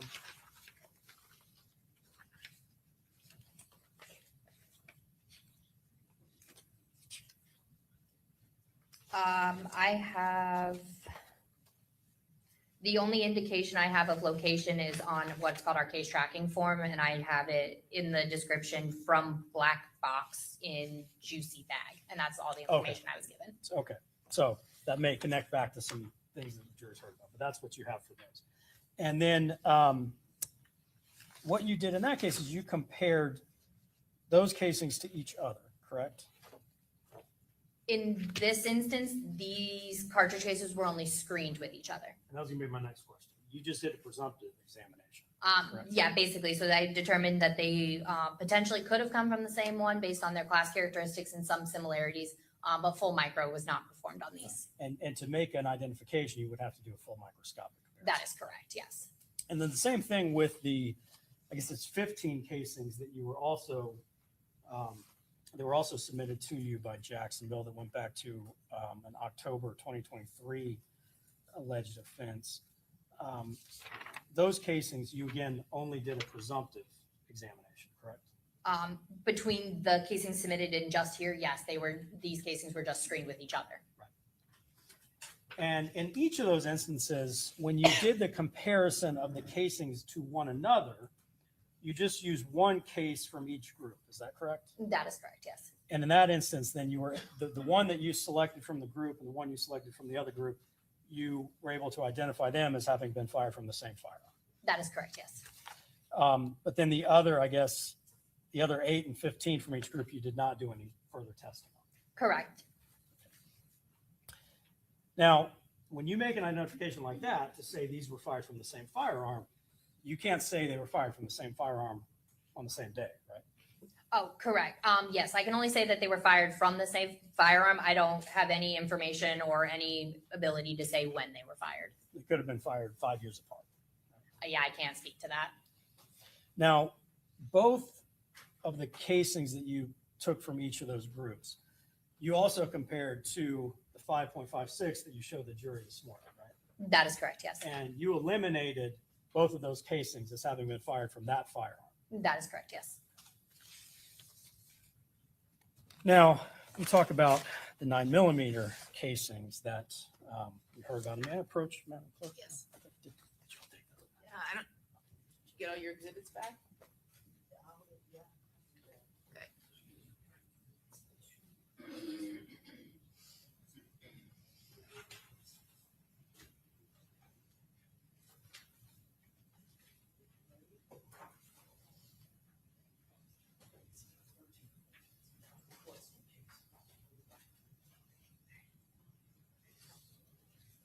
I don't know about this DP. I think that Rashad and Sean for sure, they have text messages trying to actively find the room, everything. The other two, were there.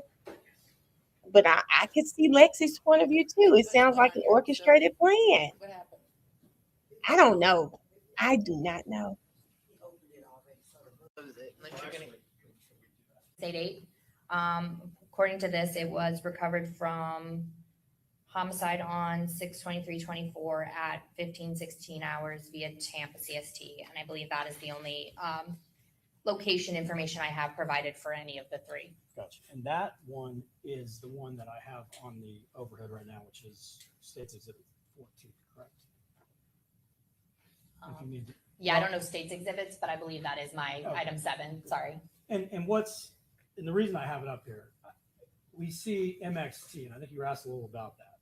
Yes. MXT is on the headstand, right? That's correct. And that stands for Max Tech, I believe so, yes. which would be the brand. of Yes. it, right? Which is a pretty common brand, right? I believe so, yeah. And then in comparison, the other 2 9mm that you determined were fired from the same firearm, they are a different brand, correct?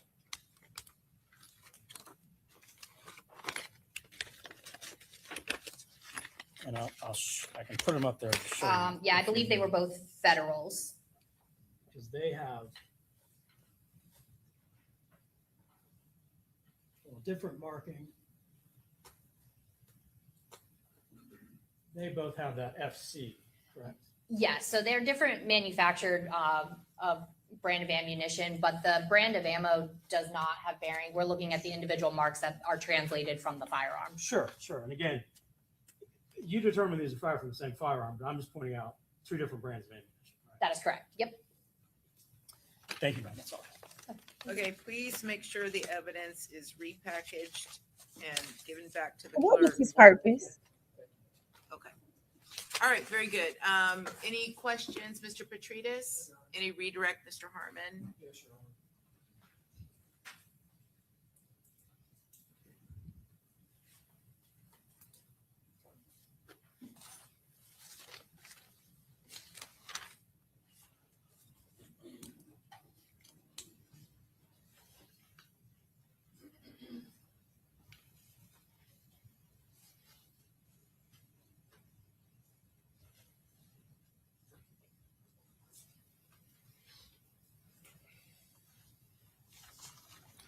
Council asked you about the commonality of Max Tech ammunition. I just wanted to ask you, there's a lot of other manufacturers of 9mm ammunition, Yes, there's a lot.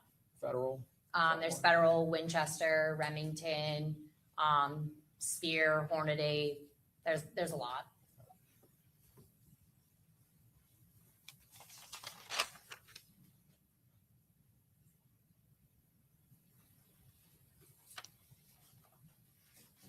Let's hope he's not up here for another hour.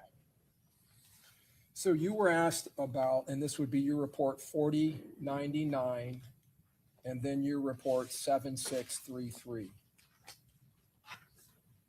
Okay? So Yes. 4099, just to reference your prior testimony, were the casings from a black box, Yes. and 7633 was in reference to an assault on Charles Jones. Yes. Okay. You did grouping within each of those cases with the groups of shell casings that were submitted. That is correct. And in both cases, you had 223 and 5.56 NATO caliber shell casings, That is correct. which were all consistent with being fired from an AR-15 style rifle. They're consistent with being fired in that style, but that's chambered for 5.56 NATO. And you were able to identify them as being fired, one from each group within each of those cases is being fired by the same firearm? Yes, I took one cartridge case from each screening group and was able to identify them together. And you grouped them by caliber, 223 versus 5.56 NATO? That's how they were labeled and identified in my item description, but they were all actually screened together, the 223s and the 5.56 within each case. All of them were screened together, and then I selected one representative cartridge case from each grouping and was able to identify them. Okay. And then you took one from the shell casings from the black box and one from the shell casings from the assault on Charles Jones, and you compared them and you identified them as being fired by the same firearm. That is correct.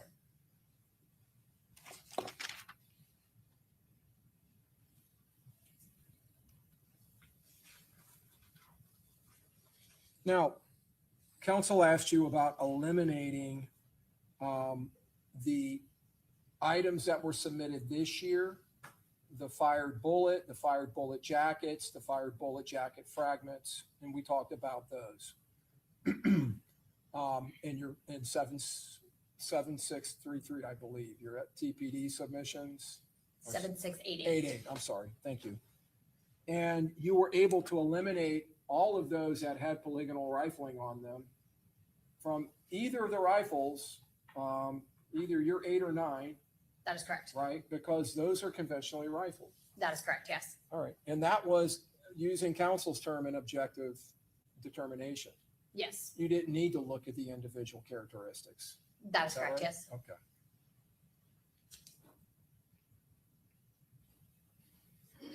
And the items that all the items that you saw that were submitted in this year in that 7688 report, and that's, I believe 10 through 16 are your item numbers, basically? I believe so, yes. All right, with 16, 12, and 13 having several items within those. That is items. correct. Okay.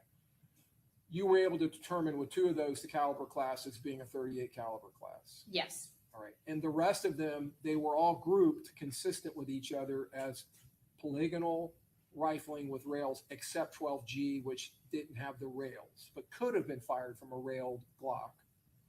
yeah, that is a possibility, but yes, they were all screened together with those, probably with rails minus the 12G, which was just polygonal. All of those are consistent with being fired from a Glock handgun. Yes, And they're all consistent. In fact, the ones with the rail would have to have been fired. If it's in a Glock, it's in a Glock Generation 5 or maybe a Generation 6. yes, the barrel that is placed in a Generation 5 Glock is the ones with polygonal rifling With the rails. with the rails, yes. Right. And if they were fired at a crime scene in 2024, there was no Generation 6 at that time. I do not believe so.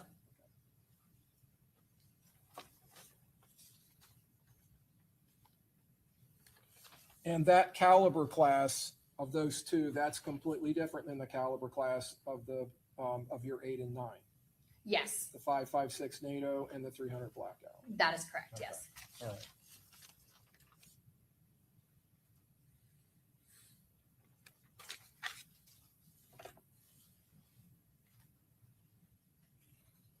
Now, council talked about a total. He basically took all of the submissions, I think from 7688, combined them all. Okay. You had the projectiles that came out of the victim's body from the pleural cavity and the chest wall. You identified one of those as a 22 5 millimeter, 22 5 millimeter caliber class, right? That is correct. Other than those 2, the rest of them were either identified as 38 caliber class, which would be consistent with 9 millimeter, or they are screened and grouped with 2 that are that caliber class. That's correct, but the screened in group based on their rifling type. Right. The polygonal with rails. That's correct.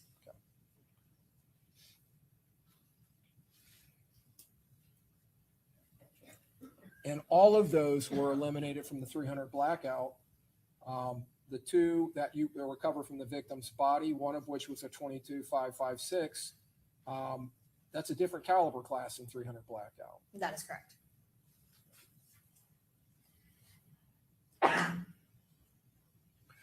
And in fact, that's item 4. Your item 1 was also eliminated to the 300 Blackout based on a difference in class characteristics, correct? That is correct.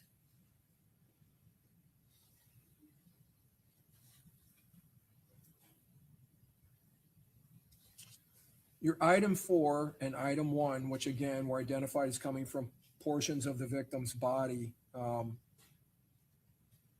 when you compare them to each other, they were inconclusive to each other, and they were inconclusive to the item 8 rifle, which is a 5.56 NATO chambered or caliber rifle, correct? That's correct. All right.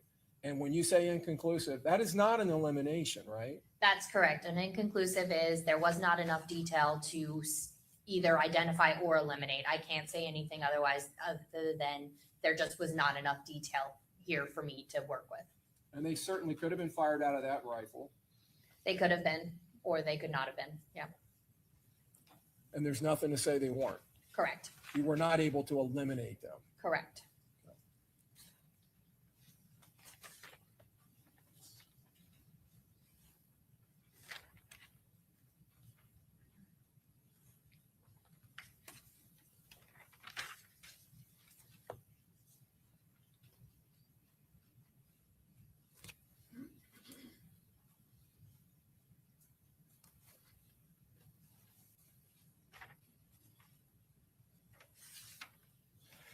So, and we didn't talk about this earlier, but council kind of talked about it in the cross. I want to ask you about it.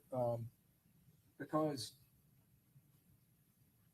well, when you made your comparisons of these the two items from the victim's body, item 1 and 4, you could exclude those, one on caliber class from the 300 blackout. The other one could be excluded on a different class characteristic from the blackout rifle, correct? That is correct, yes. All right. And you said they were inconclusive to the rifle.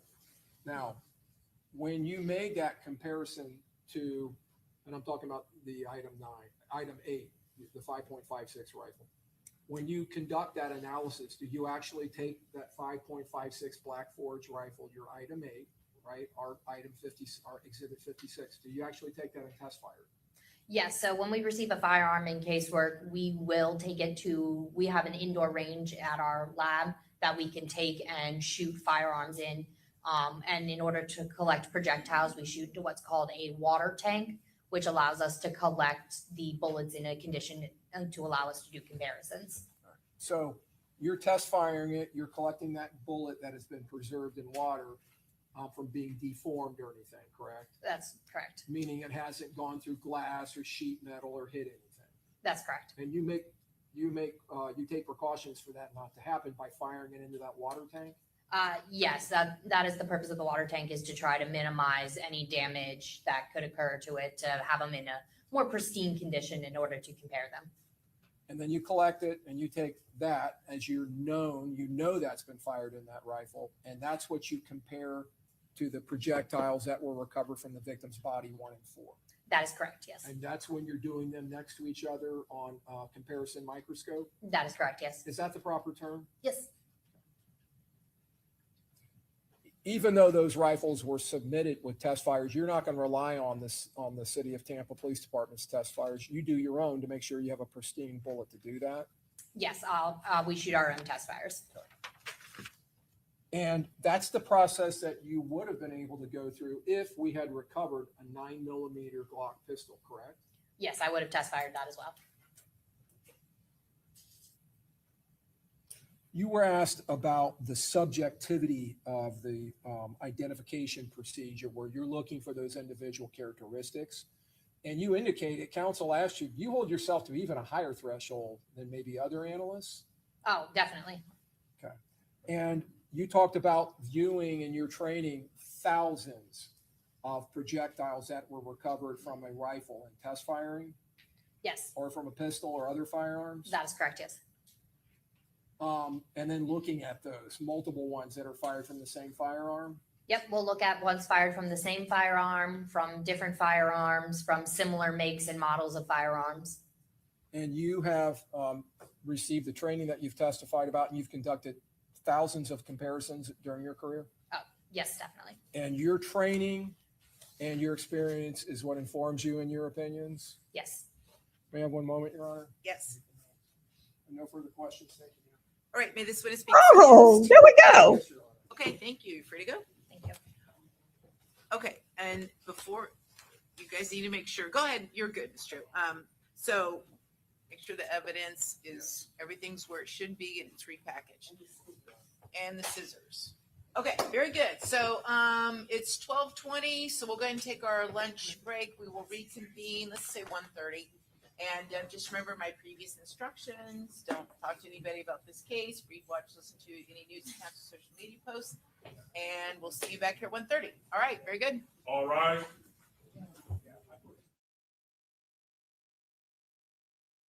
Okay, y'all, this is my natural stopping point because we're at lunch and I'm about to get ready to clock in. So thank y'all for coming. I can't promise I'm not going to be back later on tonight because I have to get ready for graduation. So I will see you guys when I get back next week. I am going to make sure my graduation is streamed on my YouTube channel. So it will be here. But thank y'all for being here, and I can't wait for tomorrow. But I'm gonna see y'all later. Bye, everybody. Oh, and thank you for all of the memberships today, liking the live and keeping the vibes in the chat. Thank y'all, and I'll see y'all later. Bye bye.